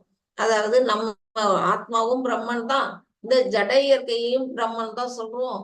இந்த இரண்டையும் ஜட இயற்கை மற்றும் ஆத்மா இரண்டுக்கும் கட்டுப்படுத்தக்கூடிய அந்த பகவானும் வந்து என்ன பிரம்மன், பரபிரம்மன் அப்படின்னு நம்ம படிச்சிருக்கிறோம். அதே மாதிரி இந்த பிரம்மன் என்று அழைக்கப்படுவதான இது இந்த ஜட உலகின் காரணம் மற்றும் விளைவுகளுக்கு அப்பாற்பட்டு விளங்குகிறது. இந்த உலகத்தில் நடக்கிற விஷயங்களுக்கோ அதனால விளையக்கூடிய பலன்களுக்கோ வந்து இது கட்டுப்பட்டது இல்லை, அதுக்கு அப்பாற்பட்டு விளங்கக்கூடியது இந்த நம்மளோட ஆத்மா அப்படின்னா அது வந்து ரொம்ப தூய்மையானது, அது எனக்கு கீழ்ப்பட்டது அப்படின்னுட்டு ஆரம்பம் இல்லாதது. பகவான் வந்து நம்மளோட ஆத்மாவை பத்தி சொல்றாரு, ஆரம்பம் இல்லாதது அப்படின்ட்டு. அது வந்து எப்பவோ எந்த காலத்திலேயோ உருவானது, அதுக்கு வந்து பிறப்பு இறப்பு கிடையாது, பிறந்த நாள்ங்கிறது ஒண்ணு கிடையாது அப்படிங்கிறத சொல்றாரு. ஹரே கிருஷ்ணா மாதாஜி. ஹரே கிருஷ்ணா மாதாஜி. சர்வேந்திரிய குணாபாசம் சர்வேந்திரிய விவர்த்திதம் அசக்தம் சர்வபூச்சைவ நிர்குணம் குணபூத்ருச்ச. ஹரே கிருஷ்ணா. எல்லா புலன்களுக்கும் மூல காரணம் பரமாத்மாவே, இருப்பினும் அவரிடம் புலன்கள் கிடையாது. அவரே எல்லா உயிர்வாழிகளையும் பராமரிப்பவர், இருப்பினும் அவர் பற்றற்றவராக உள்ளார். இதுவரையில் நம்ம வந்து என்ன பார்த்தோம், போன ஸ்லோகத்துல ஆத்மாவை பத்தி சொன்னாரு. இதுல எதை பத்தி சொல்றாருன்னா பரமாத்மாவை பத்தி சொல்றாரு. அந்த கஷேத்திரங்கள்ல 2 பேர் இருக்காங்க இல்லையா, அதுல ஆத்மாவை பத்தி சொல்லிட்டாரு. இப்ப பரமாத்மா அவருதான் என்ன செய்யறாரு, அவருக்கு வந்து எல்லா புலன்களுக்கும் மூல காரணம், நம்மளோட புலன்களுக்கெல்லாம் மூல காரணம், நம்மள வந்து இந்த 24 வகையான மூலக்கூறுகளை படைச்சவரே அந்த பரமாத்மா தான். அதனால ஆனா அவர்கிட்ட புலன்கள் இருக்கா அப்படின்னா இருக்கு, ஆனா நம்மளால உணரக்கூடியது அந்த புலன்கள் வந்து நம்ம உணரக்கூடிய புலன்கள் இல்ல. அவருதான் இந்த உலகத்தையே பராமரிக்கக்கூடியவர். அவர் எப்படி இருக்கிறாரு, பற்றற்றவராக இருக்கிறாரு அப்படின்னு சொல்றாரு. இயற்கையின் குணங்களுக்கு அப்பாற்பட்டவர். ஏன்னா அந்த குணங்களுக்கு எஜமானரே அவர் தான், அதனால அவர் வந்து அதுக்கு அப்பாற்பட்டவர் அப்படின்னு இந்த ஸ்லோகத்துல இருந்து ஒரு 4-5 ஸ்லோகம் வரையிலும் பரமாத்மாவோட குணங்களை பத்தி விவரிச்சிருக்காரு பகவான். ஹரே கிருஷ்ணா மாதாஜி. ஹரே கிருஷ்ணா மாதாஜி. பஹிர் அந்தஸ்ய பூதானாம் அச்சரம் சரமேவ ச சூக்ஷ்மத்வாத் தத் அவிக்ஞேயம் தூரஸ்தம் சாந்திகே ச தத். ஹரே கிருஷ்ணா. ஹரே கிருஷ்ணா. பரம உண்மை எல்லா உயிர்வாழியிலும் உள்ளும் புறமும் உள்ளார். இப்ப வந்து நமக்கு உள்ளுக்குள்ள வந்து பரமாத்மாவா இருக்கிறான்னு சொல்றோம், வெளியிலயும் இருக்கிறாரு, ஆனா நம்ம கண்ணுக்கு தெரியாம இருக்கிறாரு. நம்மளோட ஜடப்புலன் கண்ணால வந்து என்ன செய்ய முடியும், அவரை உணர முடியாது. அசைவன மற்றும் அசையாதவற்றிலும் உள்ளார். இந்த உலகத்துல இருக்க மரம் செடி கொடி புல் பூண்டு எல்லாத்துலயும் வந்து என்ன செய்யறாரு, பகவான் இருக்கிறாரு. அவரு சூட்சுமமானவர், அதனால வந்து என்ன செய்வாரு, நம்மளோட கண்களுக்கு காண முடியாது. யோகமாயால மறைக்கப்பட்டும் இருக்கிறாரு.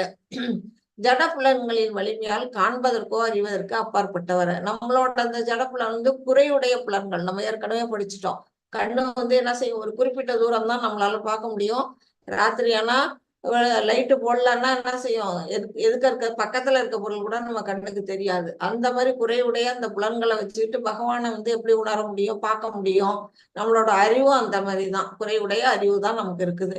அதனால இதுக்கெல்லாம் அப்பாற்பட்டதா பகவான் பரமாத்மா இருக்கிறாரு. மிக மிக தொலைவில் இருப்பினும் அவர் அனைவரின் அருகிலும் உள்ளார். அப்படின்னா அவர் வந்து எங்க இருக்கிறாரு, ஆன்மீக உலகத்துல இருக்கிறாரு, ஆனா நமக்கு அருகிலேயே இருக்கிறாரு. எப்படி இருக்கிறாரு அப்படின்னு நம்ம தெரிஞ்சுக்கிட்டோமா. கஜேந்திரனுக்கு வந்து ஒரு துன்பம் வந்தது. முதல்ல வந்து காலை பிடிச்சுக்கிட்டு விட மாட்டேங்குது.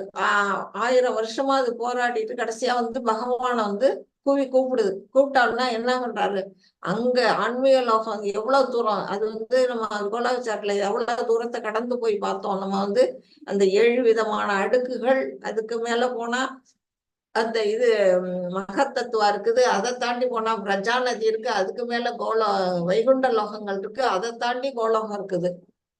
அது வந்து நம்ம இங்க இருந்து சத்தியலோகமே நமக்கு வந்து எட்டாவது துறையில இருக்குது. அதெல்லாம் தாண்டி அங்க இருக்கிற அந்த பகவான் வந்து கூப்பிட்ட நிமிஷத்துல ஒரு நொடியில வராரு. எப்படி வராரு? அதான் அவரோட சக்தி. அவர் தூரம் மிக மிக தொலைவில் இருந்தாலும் என்ன செய்யறாரு? அனைவரோட அருகிலையும் இருக்கிறார். ஈஷா உபநிஷத்துல கூட சொல்லுவாங்க, தத்தூரே தத்தந்தியே அப்படின்னா அவர் வந்து நமக்கு அருகிலும் இருக்கிறார், தொலைவிலும் இருக்கிறார் அப்படிங்கிறது தான் அது வந்து அர்த்தம். அதான் அவரோட அசிந்திய சக்தி அப்படின்னு சொல்லப்பட்டிருக்கு. அந்த மாதிரி ஒரு பகவானுக்கு உள்ள சக்தியை பத்தி இதுல சொல்லப்பட்டிருக்கு. ஹரே கிருஷ்ணா மாதாஜி. ஹரே கிருஷ்ணா மாதாஜி. ஜோதிஷாமபி தஜ்ஜோதிர் தமஸ பரமுச்யதே ஞானம் ஞேயம் ஞானகம்யம் ஸ்ருதி சர்வஸ்ய விஷ்டிதம். ஹரே ஹரே கிருஷ்ணா மாதாஜி. பிரகாசிக்கும் பொருள்கள் எல்லாவற்றின் மூலமா வரு. பிரகாசிக்கும் பொருட்கள் நீங்க என்னென்ன சொல்லப்பட்டிருக்கு அப்படின்னா, சூரியன், சந்திரன், நெருப்பு, நட்சத்திரங்கள், இது எல்லாமே வந்து என்னது? பிரகாசிக்கும் பொருள். அதோட மூலம் யாரு அப்படின்னா பகவான் தான். ஏன்னா அவர்கிட்ட இருந்து வருது அந்த ஒளி. பிரம்ம ஜோதியில இருந்து வர்ற ஒளியில தான் இது எல்லாம் வந்து பிரகாசிக்குது. எல்லாத்துக்கும் ஒளியை கொடுப்பவர் நான் தான் அப்படின்னு பகவான் சொல்லி இருக்கிறாரு. அவர் ஜடத்தின் இருட்டிற்கு அப்பாற்பட்டவராகவும் தோன்றாதவராகவும் உள்ளார்.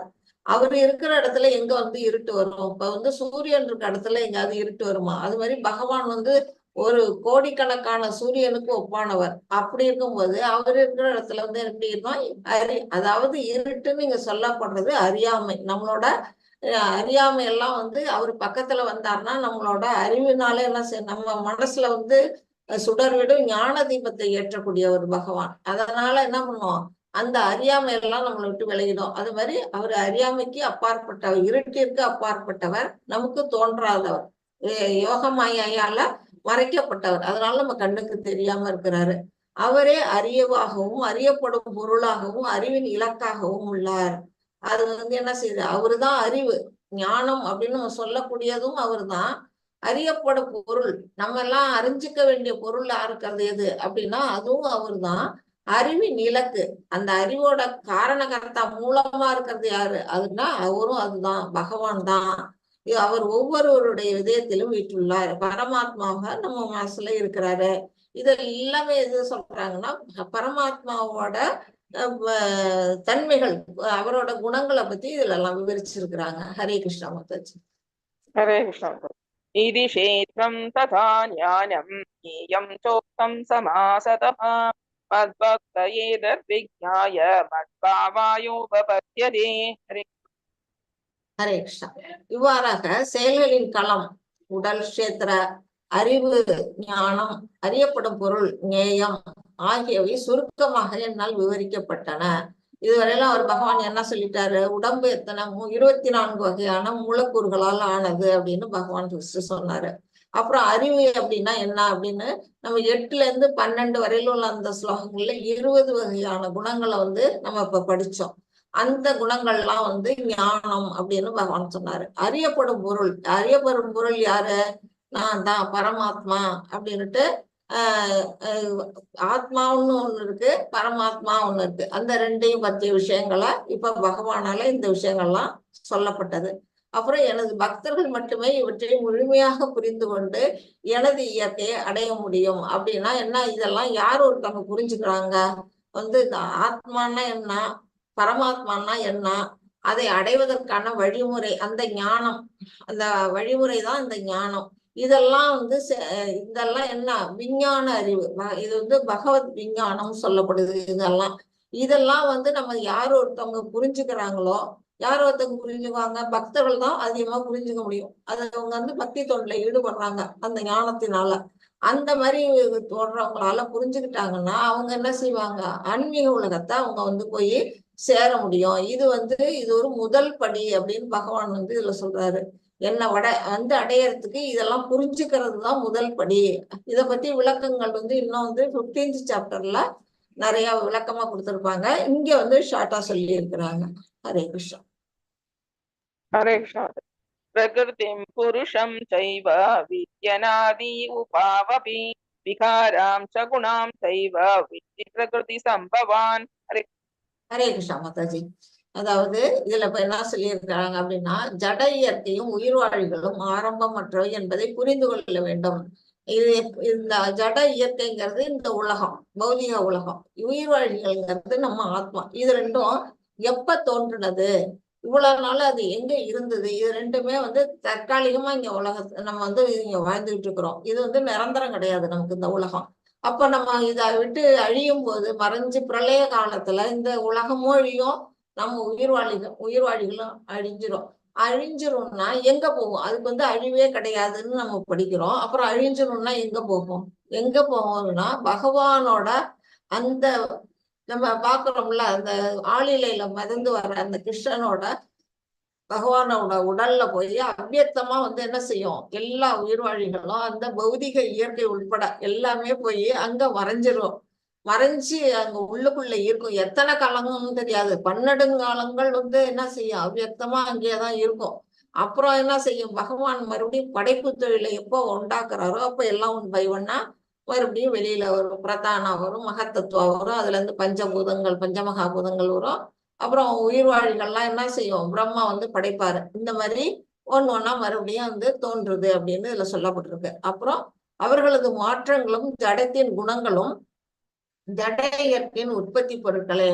அப்ப வந்து ஆரம்பம் இல்லாத அதோட குணங்களும் அதோட மாற்றங்களும் இப்ப உடல்லாம் மாறுபாடு அடையுது இல்லையா. இப்ப நம்ம வந்து நம்மளுக்கு வந்து என்னென்ன குணங்கள், முக்குணங்கள் இருக்கு இல்லையா, இதெல்லாம் வந்து எதனால நமக்கு வருது அப்படின்னா, இயற்கை ஜட இயற்கையினாலதான் நமக்கு வந்து இந்த உடல், இந்த குணங்கள் எல்லாமே கிடைச்சிருக்கு அப்படிங்கிறது இதன் மூலமா நம்ம புரிஞ்சுக்கணும். ஹரே கிருஷ்ணா. कार्य कारण कर्तृत्वे हेतु प्रकृतिरुच्यते पुरुषः सुख दुःखानां भोक्तृत्वे हेतुरुच्यते. ஹரே கிருஷ்ணா. எல்லா செயல்களுக்கும் விளைவுகளுக்கும் இயற்கையே காரணமாக கூறப்படுகின்றது. இப்போ வந்து நம்ம பல்வேறு வகையான உடல்கள் வந்து நமக்கு கிடைச்சிருக்கு. இங்க பாத்தீங்கன்னா இங்க பாருங்க, ஒரு மிருகம் மாதிரி இருக்கு. இங்க வந்து பாதி மிருகம் பாதி பண்டமா இருக்குது. இவங்க வந்து இந்த மாதிரி செய்யக்கூடாத செயல்களை செய்யறதுனால இவங்களுக்கு இந்த மாதிரி ஒரு உடல் கிடைக்குதுன்னு இதுல வந்து காட்டுறாங்க இந்த பிக்சர்ல. அதாவது பல்வேறு வகையான உடல் புலன்கள் வந்து நம்ம உலகத்துல பாக்குறோம். நாய், பூனை, கழுதை, குரங்கு அப்படின்னு மிருகங்கள், பறவைகள், தாவரங்கள், மலைகள், குன்றுகள்னு ஏகப்பட்டமான இது இருக்குது. எல்லாமே எப்படி வருது அப்படின்னா, நம்மளோட முன்னைய பிறவிக்கு நம்ம முன்னைய பிறவியில செஞ்ச நம்மளோட கர்மாக்களுக்கு தகுந்த மாதிரி இந்த ஜட இயற்கை தான் வந்து காரணமா இருக்குது. எல்லா செயல்களுக்கும் விளைவுகளுக்கும் இயற்கை காரணம்னு சொல்றாங்க பாருங்க. இந்த ஜட இயற்கை தான் நம்மளோட இந்த உடல் தோற்றத்துக்கான ஒரு காரணகர்த்தா. அது மூலமா அதோட உதவியால தான் பகவான் என்ன செய்யறாரு, நமக்கு இந்த உடம்பு கொடுக்கிறாரு. அது எப்படி கொடுக்கிறாருன்னா, நம்மளோட கர்ம விளைவுகளுக்கு தகுந்த மாதிரி ஒரு ஆசீர்வதிக்கப்பட்ட உடல், அதாவது இந்த மாதிரி மனித உடலோ தேவ உடலோ இல்ல சபிக்கப்பட்ட உடல்னா கீழ்நிலைவான இந்த மிருகங்கள் போன்ற அந்த மாதிரி உடலோ ஏதோ ஒரு உடல் வந்து நம்மளோட கர்மத்துக்கு தகுந்த மாதிரி கிடைக்குது. நமக்கு வந்து நல்ல உடல் கிடைச்சிருக்குன்னா அதை வச்சு எதுக்காக இந்த உடல் கொடுக்கப்பட்டிருக்கு அப்படின்னா, இது வந்து நம்ம வந்து இந்த வாழ்க்கையில நம்ம பகவானை சென்றடைகிறதுக்கான ஒரு வாய்ப்பு வந்து நமக்கு இந்த மனித உடல் கிடைச்சிருக்கு. மனித உடல் மூலமா நமக்கு அந்த வாய்ப்பு கிடைச்சிருக்கு. இதுதான் வந்து இந்த முக்கியமான இந்த ஞானத்தோட ரகசியம். நம்ம இந்த மிருகத்தால வந்து பகவானை வந்து சிந்திக்க முடியுமா, போய் வணங்க முடியுமா, அதை பத்தி ஞானம் அதுக்கு புரிஞ்சுக்க முடியுமா? கிடையாது. ஒரு மரத்தால புரிஞ்சுக்க முடியுமா, ஒரு மலையால புரிஞ்சுக்க முடியுமா? இல்ல. நமக்கு வந்து மனிதனுக்கு மட்டும்தான் அந்த புரிஞ்சுக்கக்கூடிய அந்த அறிவு சக்தி நமக்கு கிடைச்சிருக்கு. அந்த உடலை வச்சு நாம என்ன செய்யணும், ஆன்மீகத்துல முன்னேறணும். அந்த மாதிரி ஞானத்தை நாம வந்து வளர்த்துக்கணும் அப்படிங்கிறதுதான். அது வந்து அந்த இயற்கையால நமக்கு இந்த கிடைச்ச உடல். இப்ப வந்து நம்ம தப்பு பண்ணி இருந்தோம்னா என்ன செய்வோம், நம்ம வந்து நாய், பூனை, பண்ணியா கூட பிறப்போம். அந்த மாதிரி நமக்கு அந்த மாதிரி உடல்கள் வந்து நமக்கு கிடைக்கக்கூடியது வாய்ப்பு இருக்கு. நம்மளோட இன்ப துன்பங்களுக்கு உயிர் வாழியே காரணம். ஆனா நம்ம செய்யக்கூடிய இந்த செயல்கள்ல நமக்கு துன்பம் வருது, இன்பம் வருது, சந்தோஷம் அடைகிறோம், துக்கம் அடைகிறோம்னா அதுக்கெல்லாம் காரணம் யாருன்னா அதுக்கு இயற்கையை சொல்ல முடியாது. அதுக்கு காரணம் நாம தான் அப்படிங்கிறது இது சொல்லப்பட்டிருக்கு. ஹரே கிருஷ்ணா மாதாஜி. ஹரே கிருஷ்ணா மாதாஜி. ஸ்லோகம் ஸ்கிரீன் வரல மாதாஜி, எந்த ஹரே ஸ்லோகம்? கிருஷ்ணா. ஸ்கிரீன் வந்து पुरुष प्रकृतिस्थो हि पुंसे प्रकृतिजान् गुणान् कारणं गुणसङ्गोऽस्य असत्योनि जन्मषु. ஹரே கிருஷ்ணா மாதாஜி. இப்போ வந்து இந்த இவ்வாறாக ஜட இயற்கையில் உள்ள உயிர் வாழி இயற்கையின் முக்குணங்களை அனுபவித்துக் கொண்டு வாழ்வின் வழிகளை பின்பற்றுகின்றான். இது என்ன செய்யுது, நமக்கு வந்து 84 லட்சம் வகையான இது கொடுத்திருக்கிறாரு. பகவான் வந்து எத்தனை செய்யறாரு அப்படின்னா, நமக்கு வந்து மொத்தம் வந்து 84 லட்சம் உயிர்வாழிகள் வந்து இந்த உலகத்துல இருக்குன்னு சொல்றாங்க. 90 லட்சம் வகைகள் வந்து நீர்வாழ்வினால இருக்குதுங்கிறாங்க. இந்த மீன் இந்த இதெல்லாம் இருக்கு இல்லையா, அந்த மாதிரி நீர்ல வசிக்கக்கூடிய பிராணிகள் வந்து 90 லட்சம் இருக்குது. தாவரங்கள் பிளான்ட்ஸ்ல இருக்கிறதெல்லாம் எத்தனை லட்சம் இருக்கு அப்படின்னா, அது வந்து ஒரு 20 லட்சம் வெரைட்டி வந்து தாவர வகையில வந்து இருக்குது அப்படிங்கிறாங்க. அப்புறம் ஊர்வன பூச்சி வகைகள் அந்த மாதிரி அதெல்லாம் வந்து எத்தனை லட்சம் அப்படின்னா, ஒரு 11 லட்சம் வகையில அதெல்லாம் இருக்குது அப்படின்னு சொல்லப்பட்டிருக்கு. பறவைகள்லாம் எத்தனை வகையில இருக்கிறாங்க அப்படின்னா, பறவைகள்லாம் ஒரு 3 லட்சம் பறவைகள் இனங்கள் இருக்குன்னு சொல்லப்படுது. கடைசியா மனித பிறவியான நாம எத்தனை லட்சம் இருக்கிறோம் அப்படின்னா, 4 லட்சம் வகையில வந்து மனித பிறவிகள் இருக்குதான். ஆக மொத்தம் நம்ம தான் கம்மியா இருக்கிறோம் மற்ற இதோட பார்க்கணும்னா. பறவைகளுக்கு அடுத்தது நாம வந்து கொஞ்சம் கூட. அந்த மாதிரி இந்த 84 லட்சம் வகையிலையும் உயிர்வாழிகளும் நம்ம என்ன செய்யறோம், நமக்கு கொடுக்கப்பட்ட அந்த உடம்பு வந்து என்ன பண்றோம், இயற்கை முக்குணங்களோட சேர்ந்து அது வேற வழி இல்ல. நமக்கு என்ன உடல் கொடுத்துருக்காங்களோ அதை தான் நம்ம அனுபவிச்சாகணும். இப்ப வந்து நம்ம நாயா பிறந்தோம்னா என்ன செய்யணும், குலைச்சுதான் ஆகணும். ஒரு பன்னியா பிறந்தோம்னு வச்சுங்க, நம்ம அந்த மலத்தை தான் சாப்பிட்டாகணும். இது வந்து நமக்கு இயற்கையோட சட்டமே அதுதான். நாம வந்து தேவர்களா பிறந்தோம்னா அதுக்கான இன்பத்தை வந்து தேவலோகத்துல அனுபவிச்சுட்டு இருப்போம். இப்ப மனித பிறவியா நமக்கு கிடைச்சிருக்குன்னா நாம என்ன செய்யணும், பகவானை சென்றடையறதுக்கான அந்த வழிகளை நம்ம வந்து என்ன பண்ணணும், கண்டுபிடிக்கணும். அதை விட்டுட்டு மூடர்கள் மாதிரி நம்ம அந்த 4 வகை மூடர் இது சொன்னாங்களா, துஷ்கிருதினம் அந்த மாதிரி இருந்து வாழ்க்கை நடத்தணும்னா திரும்பி அதை விட கீழான நிலையில இந்த மனித உடலே நமக்கு அடுத்த பிறவியில கிடைக்கும்னு சொல்ல முடியாது. கீழான நிலைக்கு போறதுக்கான ஒரு வாய்ப்பு கூட ஏற்படும். அதனால வாழ்வின் வழிகளை பின்பற்றுகிறான். நம்ம வந்து என்ன உடல் கிடைச்சிருக்கோ அதுக்கு தகுந்த மாதிரி நம்மளோட வாழ்க்கை முறைகள்லாம் இருக்குது அப்படின்னு சொல்லப்பட்டிருக்கு. இந்த ஜட இயற்கையின் தொடர்பினால் ஏற்படுவை இவ்வாறு பல்வேறு இனங்களில் அவன் நன்மை தீமைகளை சந்திக்கின்றான். அதனால என்ன செய்யுது, இந்த 84 லட்சம் வகையில வந்து அவங்கவுங்க உடலுக்கு தகுந்த மாதிரி நன்மையோ தீமையோ அதை வந்து என்ன செய்யுது, ஒவ்வொரு ஆத்மாவும் அனுபவிச்சுட்டு இருக்கு.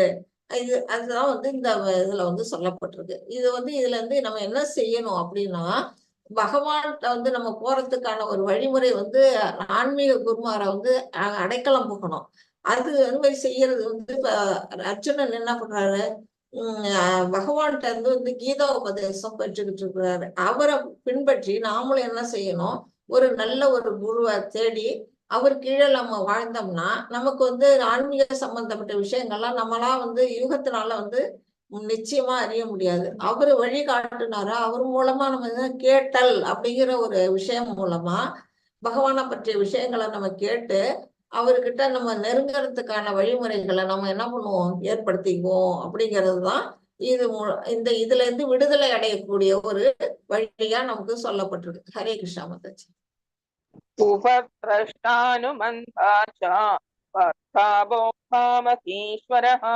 பரமாத்மேதி சாப்யுக்தோ ஏகேஸ்மின் புருஷः பரः. ஹரே கிருஷ்ணா. இதுலயும் வந்து என்ன சொல்லியிருக்காங்க, பகவானை பத்திய அந்த புகழ் தான் அது, பரமாத்மா பத்தி. உபத்ரஷ்டானு மந்தா அப்படின்னா என்ன அப்படின்னா, நம்ம உடம்புல வந்து அவர் மேற்பார்வை பார்க்கிறவரா இருக்கிறாரு. அதாவது ஒரு இதுன்னு சொல்லுவாங்க, அது பேர் மறந்துட்டான். அவருதான் வந்து என்ன செய்யறாரு, ஒரு நமக்கு வந்து நம்ம செய்யக்கூடிய செயல்களுக்கெல்லாம் மேற்பார்வை அதை வந்து பார்த்துக்கிட்டு இருக்கிறாரு. அதாவது சாட்சி பறவையா அவர் இருந்து நம்ம மனசுக்குள்ள இருக்கிறாரு. அததான் இங்க சொல்லி, இவ்வுடலில் மற்றொருவரும் இருக்கின்றார், அவர் தெய்வீக அனுபவிப்பாளர். அவர் தான் போக்தா. போக்தான்னா அனுபவிப்பாளர். கர்த்தா அப்படின்னா தலைவர். மகேஸ்வரா அப்படின்னா அவர் தான் பரம இறைவன். அவரு தான் வந்து எல்லாருக்கும் இறைவனா இருக்கிறாரு. அப்படிப்பட்டவர் வந்து மேற்பார்வையிட்டு அனுமதி வழங்குவார். இப்ப நம்ம எந்த ஒரு காரியம் செஞ்சாலும் நம்ம விருப்பப்படி செய்யறோம்னு நம்ம நினைச்சுக்கிட்டு இருப்போம். ஆனா நிச்சயமா கிடையாது. சில நேரம் வந்து நம்ம நினைக்கிறது வந்து நடக்காம போகும். அப்போ நம்ம என்ன செய்வோம், நாம ஒண்ணு நினைச்சா தெய்வம் ஒண்ணு நினைக்குதுன்னு நம்ம கூட பழமொழியாட்டம் சொல்லுவோம் இல்லையா. அப்பன்னா நாம நினைக்கிறதுக்கு நடந்ததுன்னா நாமளே செஞ்சோம்னு நம்ம நினைச்சுக்குவோம். நாம செய்யறது நாம நினைச்சது நடக்கலைன்னா தெய்வம் அப்போ வந்து பகவானை துணைக்கு கூப்பிட்டுவோம். அப்போ என்னன்னா பொதுவா எல்லா விஷயங்களுக்குமே பகவான் தான் அனுமதி கொடுக்குறாரு. அவர் கொடுக்கறதுனாலதான் நாம நினைச்சதும் சரி, நினைக்காததும் சரி, இந்த வாழ்க்கையில நம்ம நடத்திட்டு இருக்கிறோம் அப்படிங்கிறது இதுல புரியுது. பரமாத்மா என்று அறியப்படுபவரும் அவரே. நம்ம மனசுக்குள்ள இருக்க அந்த பரமாத்மா யாருன்னா அவருதான், பகவான் தான் அப்படின்னு இதுல சொல்லப்பட்டிருக்கு. ஹரே கிருஷ்ணா மாதாஜி. ய ஏவம் வேத்தி புருஷம் கிருத்திம் ச குணைः சக சர்வதா வர்த்தமானோபி ந பூயோபி ஜாயதே. ஹரே கிருஷ்ணா. ஹரே கிருஷ்ணா. ஜட இயற்கை உயிர்வாழி குணங்களுடன் ஆன இவற்றின் ஆகிய உறவு ஆகியவற்றை பற்றி இந்த தத்துவத்தை புரிந்து கொள்பவன் நிச்சயமாக முக்தி அடைகிறான். முக்தி அடையக்கூடிய நிலையில யார் வராங்க? பக்தர்கள்லாம் சும்மா பகவானை கும்பிட்டுட்டு பக்தி செய்யறதுனால மட்டுமே பகவானை சென்றடைய முடியாது. அதுக்கு பகவானோட கருணையும் வேணும். நம்ம அதுக்கு போறதுக்கான அந்த ஞானத்தையும் நம்ம என்ன செய்யணும்? வளர்த்துக்கணும். அதுல இதுல இங்க என்ன கொடுத்திருக்காங்கன்னா, ஜட இயற்கை, இந்த பௌதிக உலகம் நிலையில்லாத இந்த உலகத்தை பத்தி முதல்ல நம்ம தெரிஞ்சுக்கணும். இது பர்மனண்ட் கிடையாது. நம்ம இங்க சொத்து சேர்த்து வைப்போம், என்ன வேணுமோ சேர்ப்போம். உயிர் நாளை கூட போறோம்னா இன்னைய வரையில என்ன செய்வோம்? உழைச்சுக்கிட்டு இருப்போம். அந்த உழைப்பு எதுக்கு உழைப்போம்? இந்த மாயைக்கு, அதாவது இந்த ஜட இயற்கைக்கு தான் உழைப்போம். பகவானுக்காக உழைக்கிறோமா அப்படின்னா கிடையாது. அதுதான் இங்க பக்தி தொண்டை தான் சொல்லியிருக்காங்க. பகவானுக்காக நம்ம உழைக்கிறது தான் பக்தி தொண்டு. மற்றதெல்லாம் மாயைக்கு உழைக்கிறது. அடுத்தது இந்த ஜட இயற்கைக்கு அடுத்ததா உயிர்வாழி. இதோட குணங்கள். இந்த உயிர்வாழி என்ன செய்யும்? நம்ம அது இந்த உடல்ல இருந்து வேறுபட்டது. அப்புறம் இந்த 3 குணங்கள், சத்துவம், ரஜஸ், தமஸ், அந்த குணங்களோட இது ஒட்டிக்கிட்டு இருக்குது. இதுல இருந்து விடுபடாததுனால அதோட செயல்கள்லாம் எப்படி இருக்கு? நல்ல செயல், கெட்ட செயல் அப்படிங்கிறதெல்லாம் இருக்குது. இந்த 3 தத்துவங்கள் எல்லாம் யார் ஒருத்தவங்க புரிஞ்சுக்கிறாங்களோ அவங்க முக்தி அடைவான். அப்படின்னா எப்படி அவன் முக்தி அடைவான்? புரிஞ்சுக்கிட்டா இதுல இருந்து விலகி வாழறதுக்கான வழிமுறையை அவன் கண்டுபிடிச்சுக்குவான். அதுதான் இங்க கருத்து சொல்லி இருக்கிறாங்க. இது தெரிஞ்சாதான் நம்ம என்ன செய்வோம்? நம்ம அடுத்த ஸ்டெப்பு பக்தியிட்ட போவோம். அவனது தற்போதைய நிலை எவ்வாறு இருந்தாலும் சரி, அவன் மீண்டும் இங்கே பிறவி எடுக்க போதில்லை. இப்போ நம்ம ஒரு மோசமான நிலையில நம்ம இருந்தா கூட, மோசமான பிறவியா நம்ம இருந்தா கூட என்ன ஆகும்? பகவானை சென்றடையணும்னா இதால பற்றி ஞானங்களை நம்ம தெரிஞ்சு இப்பவாவது நம்ம என்ன செய்யணும்? ஆன்மீகத்துல அடி எடுத்து வைக்கணும். அந்த மாதிரி செஞ்சுட்டோம்னா நமக்கு அடுத்த பிறவி இருக்காது அப்படிங்கிறது பகவான் இது மூலமா நமக்கு சொல்றாரு. ஹரே கிருஷ்ணா.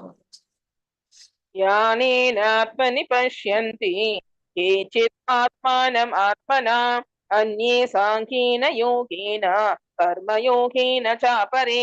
ஹரே கிருஷ்ணா. ஹரே கிருஷ்ணா மாதாஜி. இங்க 2 விதமான உயிர்வாழிகளை பத்தி பகவான் சொல்லி இருக்கிறார். ஒண்ணு நாத்திகர். அவங்க என்ன செய்வாங்க? பகவானே இல்ல, கடவுளுங்கிறது ஒண்ணு கிடையாது அப்படின்னு இருக்கக்கூடியவங்க. இன்னொருத்தவங்க பக்தர்கள். இவங்க என்ன செய்வாங்க? பகவானையே தான் முழு முதல் கடவுளா, பகவானை எந்த நேரமும் தியானிச்சுக்கிட்டு இருப்பாங்க. அத மாதிரி உள்ளவங்க அவங்க ஈஸியா பகவானை சென்றடைஞ்சிருவாங்க. தங்களுக்குள் இருக்கும் பரமாத்மாவினை சிலர் தியானத்தினாலும் சிலர் ஞானத்தை வளர்ப்பதாலும் வேறு சிலர் பலனை எதிர்பாராது செயல்படுவதாலும் காண்கின்றனர். உள்ளுக்குள்ள இருக்க பரமாத்மாவை எப்படி காண்கிறாங்க? நம்ம இதுவரையிலும் அந்த படிச்ச சாப்டர்ல தான் இதுக்கான பதிலும் இருக்குது. நம்ம இதுவரையிலும் என்ன படிச்சோம்? கர்மயோகான்னு படிச்சோம். அந்த கர்மயோகம் தான் பலனை எதிர்பாராது செயல்படுதல். அப்புறம் இது ஞானத்தை வளர்த்தல். ஞானத்தை வளர்க்கறதுனால என்ன செய்யும்? பகவானை புரிஞ்சுக்க முடியுங்கிறதையும் நம்ம படிச்சோம். அப்புறம் தியானம். தியானத்தினால அஷ்டாங்க யோகம் பத்தி நம்ம படிச்சோம் 6வது சாப்டர்ல. இத மாதிரி இந்த வழிகள்லாம் பகவானை புரிஞ்சுக்கிறதுக்கு யார் ஒருத்தவங்க எல்லாம் புரிஞ்சுக்கிறாங்களோ அவர்கிட்ட பக்தி தொண்டு ஆற்றுறாங்களோ அவங்கதான் உண்மையா என்னத்தை காண்றாங்க? நம்மளோட பரமாத்மாவினை காணக்கூடிய அந்த நிலைக்கு வர்றாங்க அப்படிங்கிறது இதன் மூலமா பகவான் நமக்கு சொல்றாரு. ஹரே கிருஷ்ணா. அன்யே த்வமேவம் அஜானந்தஹ ஸ்ருத்வாப்யேப்யமுபாஸதே தேவி சாதிதரந்த்யேவ சத்யம் ஸ்ருதி பராயணாஹ. ஹரே கிருஷ்ணா. வேறு சிலர் ஆன்மீக ஞானத்தில் ஆழ்ந்த அனுபவம் இல்லாத போதிலும் பிறரிடமிருந்து முழுமுதற் கடவுளை பற்றி கேட்டதன் அடிப்படையில் அவரை வழிபட தொடங்குகின்றனர். அதாவது இதுல என்னன்னா ஒரு குரு மூலமா தெரிஞ்சுக்கிறது. அதை பத்தி தான் இதுல சொல்லப்பட்டிருக்கு. ஆன்மீக ஞானத்தில் அவங்களுக்கு ஆழ்ந்த அனுபவம் இருக்காது. ஆனா பிறரிடம் இருந்து அப்படிங்கன்னா ஒரு குருவிடம் இருந்து அவரை பத்தி கேட்கறதுல வழிபட தொடங்குகின்றனர். இந்த நவீன காலத்துல அதே மாதிரி ஆன்மீக அறிவு கல்வி அறிவு எங்கேயாவது இருக்குதா அப்படின்னு பாத்தீங்கன்னா எங்கேயுமே கிடையாது. ஒருத்தருக்கு வந்து ஸ்கூல்லயும் சரி காலேஜ்லயும் சரி ஒரு ஸ்பிரிச்சுவல் நாலேஜ் பத்தி சம்பந்தமா ஒரு பாடத்திட்டம் இருக்கான்னா இல்லவே இல்லை. அப்படிப்பட்ட இந்த மாதிரி சூழ்நிலையில நாமெல்லாம் எங்க இருந்து கேட்கறது? நமக்கெல்லாம் யாராவது ஒரு குரு தான் நிச்சயமா வேணும். அது வந்து ஒரு பகவானுக்கு ஒரு தூய பக்தரா இருக்கணும், வேத சாஸ்திரங்களை நல்லா கற்றவரா இருக்கணும். அந்த மாதிரி ஒரு குரு நமக்கு கிடைச்சாங்கன்னா அவங்கள்ட்ட இருந்து நம்ம என்ன செய்யலாம், அந்த ஞானத்தை புரிஞ்சுக்கிட்டு நம்ம வந்து பகவானை வழிபடுறதுக்கு நம்ம ஆரம்பிக்கலாம். அதிகாரியில வந்து கேட்பதற்கான தங்களது இயல்பின் காரணத்தால் அவர்கள் பிறப்பு இறப்பு வழியினை கடந்து செல்கின்றனர். அதாவது நம்ம என்ன பண்ண முடியும், ஒரு சாதாரண மனிதனும் கூட வந்து இதெல்லாம் வந்து இதை கேட்கறதுக்கான ஒரு வழிமுறை வந்து கிடைச்சதுன்னா, வாய்ப்பு இருந்ததுன்னா நம்ம என்ன பண்ணுவோம், அடுத்தது ஹரே கிருஷ்ணா மகாமந்திரத்தை நம்ம காதால கேட்கறதுனாலையும் அந்த ஒளி சத்தத்தை நம்ம கேட்கறதுனாலயுமே வந்து இப்போ உச்சரிக்கிறது ஒரு பக்கம், மத்தவங்க உச்சரிக்காத நம்ம காதுல கேட்கறது ஒண்ணு. இதெல்லாம் வந்து எப்படின்னா நமக்கு வந்து இந்த பிறப்பு இறப்பு வழியில இருந்து நம்மளை வந்து மாற்றம் அடைய செய்யும், நமக்கு அடுத்த பிறவி கிடைக்காது அப்படின்னு. இதுல வந்து முக்கியமா வந்து குருவோட அனுகிரகம் வேணும். ரெண்டாவது ஸ்மரணம், அவர்கிட்ட வந்து என்ன சிரவணம், அவர்கிட்ட இருந்து நம்ம வந்து பகவானை பற்றிய விஷயங்களை கேட்கறதுக்கான வாய்ப்பு கிடைக்கணும். மூணாவது ஒளி, அந்த மகாமந்திரங்கள ஒளியோட சப்தத்தை வந்து நம்ம காதல கேட்கணும், உச்சரிக்கணும். இதெல்லாம் இருந்ததுன்னா நமக்கு வந்து என்ன செய்யும், இந்த ஜன்ம மிருத்யு ஜரா வியாதி இதுல இருந்து தப்பிச்சு போகலாம் அப்படின்னு சொல்லப்பட்டிருக்கு. ஹரே கிருஷ்ணா மாதாஜி. யாவத் சஞ்சாயதே கிஞ்சித் சர்வம் தாவர ஜங்கமம் க்ஷேத்ர க்ஷேத்ரஜ்ஞ சம்யோகாத் தத்வித்தி பரதர்ஷபா. ஹரே கிருஷ்ணா. வரதர்களின் தலைவனே, அசைவன அசையாதவை என எதையெல்லாம் நீ காண்கின்றாயோ. இப்ப வந்து அசைவன அசையாதவைன்னு பார்த்தா மரம் வந்து அசையும், ஆனா ஒரே இடத்துல தான் நிற்கும். மலை வந்து நவரவே நவராது, அப்படியே அசையாம இருக்கும். அந்த மாதிரி இந்த உலகத்துல இருக்க எல்லா பொருள்களையுமே பகவான் சொல்றாரு உயிரினங்கள்லாம் அசையும். அந்த மாதிரி அசைவன அசையாதவன எதையெல்லாம் நீ பாக்குறியோ அது எல்லாமே எதால ஆனது அப்படின்னா இந்த செயல்களின் களம் மற்றும் களத்தை அறிவனும் இணைந்த கலவையே. அதாவது இந்த நம்ம படிச்சோம் இல்லையா இதுவரையிலும், களம்ங்கிறது நம்ம உடல், களத்தை அறிவான்ங்கிறது உள்ள இருக்க அந்த ஆன்மா. இது ரெண்டும் சேர்ந்த கலவையாலதான் இதெல்லாம் நமக்கு வந்து இந்த உலகத்துல நம்ம பாக்குறோம் அப்படின்னு பகவான் சொல்றாரு. பரதர்களின் தலைவனே, அசைவன அசையாதவை என எதையெல்லாம் நீ காண்கின்றாயோ அதையெல்லாம் செயல் களமும் களத்தை அறிவோனும் அதையேதான் திருப்பி ரிப்பீட் ஆயிருக்கு. ஹரே கிருஷ்ணா. ஹரே கிருஷ்ணா. சமம் சர்வேஷு பூதேஷு திஷ்டந்தம் பரமேஸ்வரம் வினஸ்யத்வ வினஸ்யந்தம் யப் பஷ்யதி ச பஷ்யதி. ஹரே கிருஷ்ணா. ஹரே கிருஷ்ணா.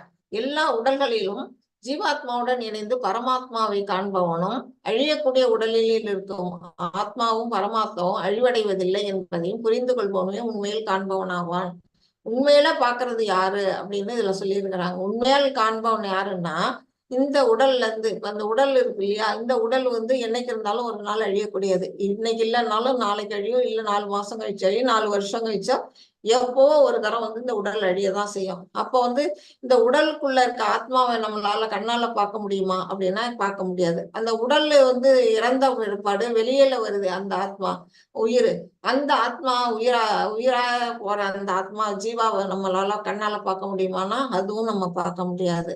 பரமாத்மாவை பார்க்க முடியுமா அப்படின்னா அதுவும் நம்மளால பார்க்க முடியாது. இதெல்லாம் வந்து ஜட அறிவு, இந்த ஜட அறிவை கொண்டோ அந்த ஜட புலன்களாலேயோ நம்ம வந்து அதை உணரவே முடியாது. அடுத்து எப்படி நம்ம உணர முடியும்?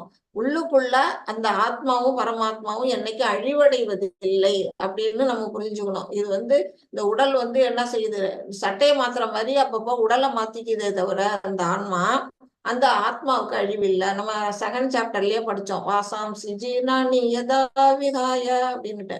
அதாவது இந்த உடல் வந்து அதுக்கு ஒரு சட்டை மாதிரி. அது வீணா போனோம்னா, இந்த பழையசா போனோம்னா அது தூக்கி போட்டுட்டு வேற ஒரு புது சட்டையை போட்டுக்குது. அது மாதிரிதான் உடல் வந்து என்ன பண்ணுது, உயிர் வந்து புதுசா ஒரு உடலை தேடி எடுத்துக்குது. அதை வந்து யாரோ ஒருத்தன் புரிஞ்சுக்கிறாங்கன்னோ, உடலில் இருக்க ஆத்மாவும் பரமாத்மாவும் அழிவடைவதில்லை அப்படிங்கிற புரிஞ்சுக்கிறவன் தான் உண்மையில் காண்பவன் அப்படிங்கிற இந்த ஞானத்தை பத்தி நமக்கு இதுல சொல்லி இருக்குது. ஹரே கிருஷ்ணா. சபம் समं पश्यन् हि सर्वत्र समवस्थितमीश्वरं न हि नस्यात्मनात्मानं ततो याति परां गतिम्. हरे कृष्ण. ஹரே கிருஷ்ணா.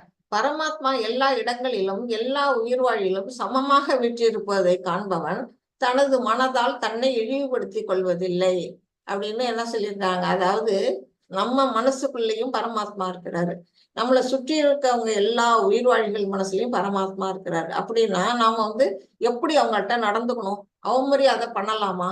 ஏன்னா பண்ணணும்னா உள்ள இருக்க அந்த பரமாத்மாவையும் நம்ம அவமரியாதை பண்ற மாதிரி ஆகும். அத மாதிரி அடுத்தவங்களையும் பண்ணக்கூடாது, நம்மளை நாமளும் தாழ்த்திக்க கூடாது. நம்மளை நாமளே என்ன செய்யணும், நம்ம மனசாலேயே நம்மளை இழிவுபடுத்திக்கிறதும் என்ன செய்யும், பரமாத்மாவை இழிவுபடுத்தாதாகும் அப்படின்னு இதுல சொல்லப்பட்டிருக்கு.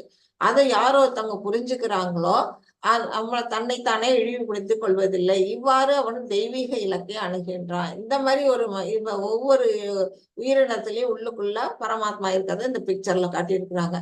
இதை ஒருத்தவங்க புரிஞ்சுக்கிட்டாங்கன்னா மற்றவங்களையும் இழிவுபடுத்த மாட்டாங்க, தன்னையும் இழிவுபடுத்திக்க மாட்டாங்க, யாருகிட்டையும் வம்பு சண்டையும் பண்ண மாட்டாங்க, எல்லாரையும் சமமா பாவிக்கக்கூடிய அந்த ஒரு நிலை வரும். இத உணர்ந்துக்கோ அப்படின்னு அர்ஜுனன்ட்ட அவர் சொல்றாரு. ஹரே கிருஷ்ணா மாதாஜி. பிரகிருதேவ ச கர்மாணி க்ரியமானானி சர்வசஹ யத் பஷ்யதி ச மத்ததாத்மானம் அகர்த்தாரம் ச பஷ்யதி. ஹரே கிருஷ்ணா. எவனொருவன் ஜட இயற்கையினால் படைக்கப்பட்ட உடலே எல்லா செயல்களையும் செய்கின்றது என்பதையும் ஆத்மா எதையும் செய்வதில்லை என்பதை காண்கின்றானோ அவனே உண்மையில் காண்கின்றான். இப்ப ஒரு முகம் பார்க்கிற கண்ணாடி வச்சுட்டு நம்ம பார்த்தோம்னா நம்ம முகம் தெரியுது. அது மாதிரி அவன் இதை உண்மையா இதை பார்க்கணும். எதை பார்க்கணும் அப்படின்னா, இது செய்யறது எத்தனையோ எது செய்யுது அப்படின்னா இந்த உடம்பு தான் செய்யுது. நம்ம இங்க உலகத்துல நடக்கக்கூடிய நல்ல கெட்ட விஷயங்கள் அத்தனையும் செய்யக்கூடியது எது அப்படின்னா இந்த உடல் தான் செய்யுது. உள்ளுக்குள்ள இருக்க ஆத்மா எதையும் செய்யறதும் கிடையாது, தூண்டுறதும் கிடையாது அப்படிங்கறதுதான் இதுல சொல்லப்பட்டிருக்கு. அப்படிப்பட்ட அந்த நிலையை காண்பவன் உண்மையில் காண்கின்றான். ஆத்மா தூய்மையானது, எந்தவித குற்றங்களையும் புரியல. இந்த உடம்பு தான் என்ன செய்யுது, இந்த விஷயங்கள் எல்லாம் செய்யுது. 24 வகையான மூலக்கூறுகளால இந்த உடலை பத்தி சொல்லி இருக்கிறாரு. ஹரே கிருஷ்ணா. ஹரே கிருஷ்ணா. யதா சர்வகதம் சௌக்ஷ்யாத் ஆகாசம் லோபலிப்யதே சர்வத்ராவஸ்திதோ தேகே யதாத்மா லோபலிப்யதே. ஹரே கிருஷ்ணா. எங்கும் நிறைந்திருந்தாலும் தனது நுண்ணிய இயற்கையினால் ஆகாயம் எதனுடன் கலக்காமல் இருக்கின்றது. அதுபோல பிரம்மணி பார்வையில் நிலை பெற்றுள்ள ஆத்மா உடலில் அமைந்திருந்தாலும் உடலுடன் கலப்பதில்லை. இப்ப நம்ம வெளியில நம்ம பார்த்தோம்னா ஆகாயம் எங்க திரும்பினாலும் நமக்கு கண்ணுக்கு ஆகாயம் தெரியுது. ஆனா எதோடையாவது அது ஒட்டிட்டு இருக்கா, இந்த பூமியோட ஒட்டிட்டு இருக்கா, இல்ல அந்த கடல்ல போய் அந்த இடத்துல ஒட்டிட்டு இருக்கா அப்படின்னு நம்ம பார்த்தோம்னா எதுலையுமே அது ஒட்டாது. அது தனிச்சு நிக்குது, எதுலையுமே கலக்காம தனிச்சு நிக்குது. அது மாதிரிதான் நம்ம உடம்புக்குள்ள இருக்க அந்த ஆத்மா என்ன பண்ணுது, உடல் முழுக்க ஒரு உணர்வு அது இருக்கிறதுனாலதான் நமக்கு என்ன செய்யுது, உணர்வு இருக்கிறதுனாலதான் உயிர் இருக்குன்னு நமக்கு தெரிஞ்சுக்கிறோம். அது என்ன பண்ணுது, உள்ளுக்குள்ள நம்மள இருக்கிறதுனால இந்த உடலை இயக்கிட்டு இருக்கு. ஆனாலும் இந்த உடல்ல ஒட்டிட்டு இருக்கா அப்படின்னா எந்த இதோடையும் கலக்காம தனியா நிக்குது. சூரியன் மாதிரி அது என்ன செய்யுது, அந்த உணர்வை கொடுக்குதே தவிர அதோட உடலோட ஒட்டாமல் இருக்குது. தனிமையா தனித்து நிக்குது. அந்த 5 விதமான காற்றுக்குள்ள மிதந்துகிட்டு தனிமையா தனித்து நிக்குது அப்படிங்கிறது இதுல புரியுது. ஹரே கிருஷ்ணா. ஹரே கிருஷ்ணா. யதா பிரகாஷயத் ஏகஹ கிருஷ்ணம் லோகம் இமம் ரவிஹி க்ஷேத்ரம் க்ஷேத்ரி ததா கிருஷ்ணம் பிரகாஷயதி பாரத. ஹரே கிருஷ்ணா. ஹரே கிருஷ்ணா. பரதரின் மைந்தனே, ஒரே ஒரு சூரியன் இந்த பிரபஞ்சம் முழுவதையும் பிரகாசமாக்குவதை போல உடலில் இருக்கும் ஆத்மா தனது உணர்வினால் உடல் முழுவதையும் பிரகாசப்படுத்துகின்றான். அப்படின்னா என்ன, இந்த ஒரே ஒரு சூரியன் தான் இருக்குது. நீங்க இங்க இருந்து இந்தியாவில இருந்து பார்த்தாலும் அந்த சூரியன் ஒண்ணுதான், நீங்க அமெரிக்காவில போய் பார்த்தாலும் அந்த சூரியன் ஒண்ணுதான். நீங்க எந்த நாட்டுல போய் பார்த்தாலும் இந்த சூரியன் என்ன செய்யும், ஒரே ஒரு சூரியன் தான் நம்ம எல்லாருக்குமே வெளிச்சத்தை கொடுக்குது, ஒளி கொடுக்குது. அது மாதிரி இந்த உடலுக்குள்ள என்ன இருக்குது, இந்த நம்மளோட ஆத்மா இருந்துகிட்டு நமக்கு உணர்வை கொடுக்குது. அது மூலமா நம்ம என்ன பண்ணிட்டு இருக்கோம், இந்த உடல் இயங்கிட்டு இருக்குது. அது வெளியேறிட்டுன்னா என்ன செய்யும், இந்த உடலுக்கு மதிப்பு கிடையாது. அப்புறமேல இந்த மல்லிகா அப்படிங்கிற பேருக்கு அர்த்தம் இல்லை. அப்போ அது பாடி பிரேதம் அப்படின்னு தான் சொல்லுவாங்களே தவிர அதுக்கு வந்து ஒரு அந்த உணர்வை கொடுத்து சூரியனை போல அங்க உள்ளுக்குள்ள இருந்துகிட்டு இந்த உடலை இயக்க வைக்கிறது இந்த ஆத்மா தான் அப்படிங்கிற அந்த ஆத்மாவோட முக்கியத்துவத்தை இங்க கொடுத்திருக்கிறாங்க. ஹரே கிருஷ்ணன். क्षेत्र क्षेत्रज्ञयोरेवम् अन्तरं ज्ञानचक्षुषा बोध प्रकृति मोक्षं च ये विदुर्यान्ति ते परम्. ஹரே கிருஷ்ணா. உடலுக்கும் உடலின் உரிமையாளனுக்கும் இடையிலான இந்த வேறுபாட்டை ஞான கண்களை கொண்டு, சாதாரண கண்களால நம்மளால பார்க்க முடியாது, 20 வகையான ஞானங்கள் சொன்னார் இல்லையா, அந்த ஞான கண்களை கொண்டு அறிந்து ஜட இயற்கையின் பந்தத்திலிருந்து முக்தி பெறுவதற்கான வழிமுறையையும் புரிந்து கொண்டவர்கள் பரம இலக்கினை அடைகின்றனர். பகவானை சென்றடையறதுக்கான வழிமுறைகள் இந்த சாப்டர்ல கொடுத்திருக்கிறாங்க. நாம வந்து என்ன பண்ணணும், ஃபர்ஸ்ட் உடல்னா என்ன, அந்த உடல்ல இருந்து உயிர், இந்த ஆத்மா எப்படி வேறுபட்டு நிக்குது, இந்த களம்னா என்ன, இது எத்தனை வகையான மூலக்கூறுகளால ஆனது, உள்ள இருக்க அந்த அறியக்கூடிய அந்த அறிபவன் கஷேத்திரஞன் யாரு, அது எத்தனை வகையா, பரமாத்மா ஜீவாத்மான்னு 2 வகையில இருக்குது, அறிவுன்னா என்ன, ஞானம்னா என்ன, அத வந்து அந்த அறிவால நம்ம யாரை அறிஞ்சுக்கணும், யாரை பத்தி நம்ம புரிஞ்சுக்கணும் அப்படிங்கிறத பத்தி எல்லாம் இந்த சாப்டர் மூலமா நம்ம பார்த்தோம். அப்புறம் வந்து இதுக்கான ஈஸியான ஒரு வழிமுறை அப்படின்னா ஆன்மீக குரு, அவருதான் வந்து நமக்கு வந்து நல்ல ஒரு வழிகாட்டலா அவர் இருப்பாரு. அவர் மூலமா நம்ம என்ன செய்யலாம், இந்த உடலை பத்திய விஷயங்களை வந்து நம்ம இப்ப வந்து இதுல ஷார்ட்டா கொடுத்திருக்கிறாங்க. இந்த பகவத்கீதையில ஒரு குறிப்பா கொடுத்துட்டாங்க. நம்ம இது வந்து முழுமையா படிக்கிறதுனால தத்துவ நூல்கள் எல்லாம் படிச்சாதான் நம்மளால புரிஞ்சுக்க முடியும். இல்லைன்னா ஒரு ஆன்மீக குரு மூலமா நம்ம என்ன செய்யணும், இதை உணர்றதுக்கான ஒரு வழியை கண்டுபிடிக்கலாம். இது வந்து நம்ம உடல் வந்து ஒரு ஸ்தூலம், உள்ள இருக்கிறது வந்து சூட்சுமம், மனம் புத்தி அகங்காரம், அது மாதிரி 2 வகையா இருக்கு. இதுக்கும் தாண்டி ஆத்மான்னு ஒண்ணு இருக்கு. ஆக 3 வித நிலையில நம்ம பாடி வந்து இருக்குது. இந்த மாதிரி தத்துவங்கள் எல்லாம் யார் ஒருத்தவங்க புரிஞ்சுக்கிறாங்களோ அதெல்லாம் புரிஞ்சுக்கிட்டவங்க என்ன செய்வாங்க, இந்த பந்தம் ஜட இயற்கை, இந்த நிலையற்ற இந்த ஜட உலகுல இருந்து விலகி உண்மையான அந்த ஆன்மீக லோகத்துக்கு போறதுக்கான வழிமுறை என்னன்னு புரிஞ்சுக்கிட்டு பக்தி தொண்டுல ஈடுபடுவாங்க. முக்கியமா அதுல சொல்லப்படுறது பக்தி தொண்டு தான் வழி, ஒரே வழி. அது பகவானை சென்றடையக்கூடிய வழி. இத வந்து யாரோ ஒருத்தர் நம்ம பகவானோட ஒரு அருள் பெற்ற ஒரு குரு மூலமா புரிஞ்சுக்கிறதுக்கு நம்ம முயற்சி பண்ணணும் அப்படிங்கிறது இந்த சாப்டர் மூலமா நமக்கு கொடுத்திருக்கிறாங்க. ஹரே கிருஷ்ணா மாதாஜி. பலஸ்ருதி படிச்சிருக்கோம். ओम तत्सदिति श्रीमद्भगवद्गीतासु उपनिषत्सु ब्रह्मविद्यायां योगशास्त्रे श्रीकृष्णार्जुन संवादे क्षेत्र क्षेत्रज्ञ विभागयोगो नाम 13 ओम श्रीकृष्णार्पणमस्तु. हरे कृष्ण. वाचा कल्पतरुभ्यश्च कृपा सिन्धुभ्यैव च पतितानां पावनेभ्यो वैष्णवेभ्यो नमो नमः. अनंत कोटि वैष्णव वृंद की जय. नामाचार्य हरिदास ठाकुर की जय. श्रील प्रभुपाद की जय. Hare Krishna Krishna Krishna Hare Hare, Hare Ram Ram Ram Hare Hare, Hare Krishna Krishna Krishna Hare Hare, Hare Ram Ram Ram Hare Hare. Hare Krishna devotees. Thank you very much. ஜெய் ஸ்ரீ கண்ணன் மாதாஜி. Thank you so much. ஸ்லோகம் வாசி கொடுத்தீங்க. ஒவ்வொருத்தரும் ஒவ்வொரு நாளைக்கு கூட வாசிக்கலாம். இன்னைக்கு ஜெயஸ்ரீ மாதாஜி வாசிச்சாங்கன்னா நாளைக்கு விருப்பப்படுறவங்க யாராவது ஹேண்ட் ரைஸ் பண்ணீங்கன்னா துர்கா மாதாஜி என்ன செய்வாங்க, உங்களுக்கு அடுத்த வாய்ப்பு கொடுப்பாங்க. ஒவ்வொரு நாளைக்கு ஒவ்வொருத்தரும் வாசிங்க. விருப்பப்படுறவங்க யாராவது வேணுமோ ஹேண்ட் ரைஸ் பண்ணுங்க, இல்ல வந்து துர்கா மாதாஜிக்கு மெசேஜ் பண்ணிடுங்க, சாட்ல கூட போடுங்க. அவங்க வந்து அவங்களுக்கு வாய்ப்பு கொடுப்பாங்க. ஒவ்வொருத்தருமே ஒரு நாளைக்கு வாசிக்கலாம். ஹரே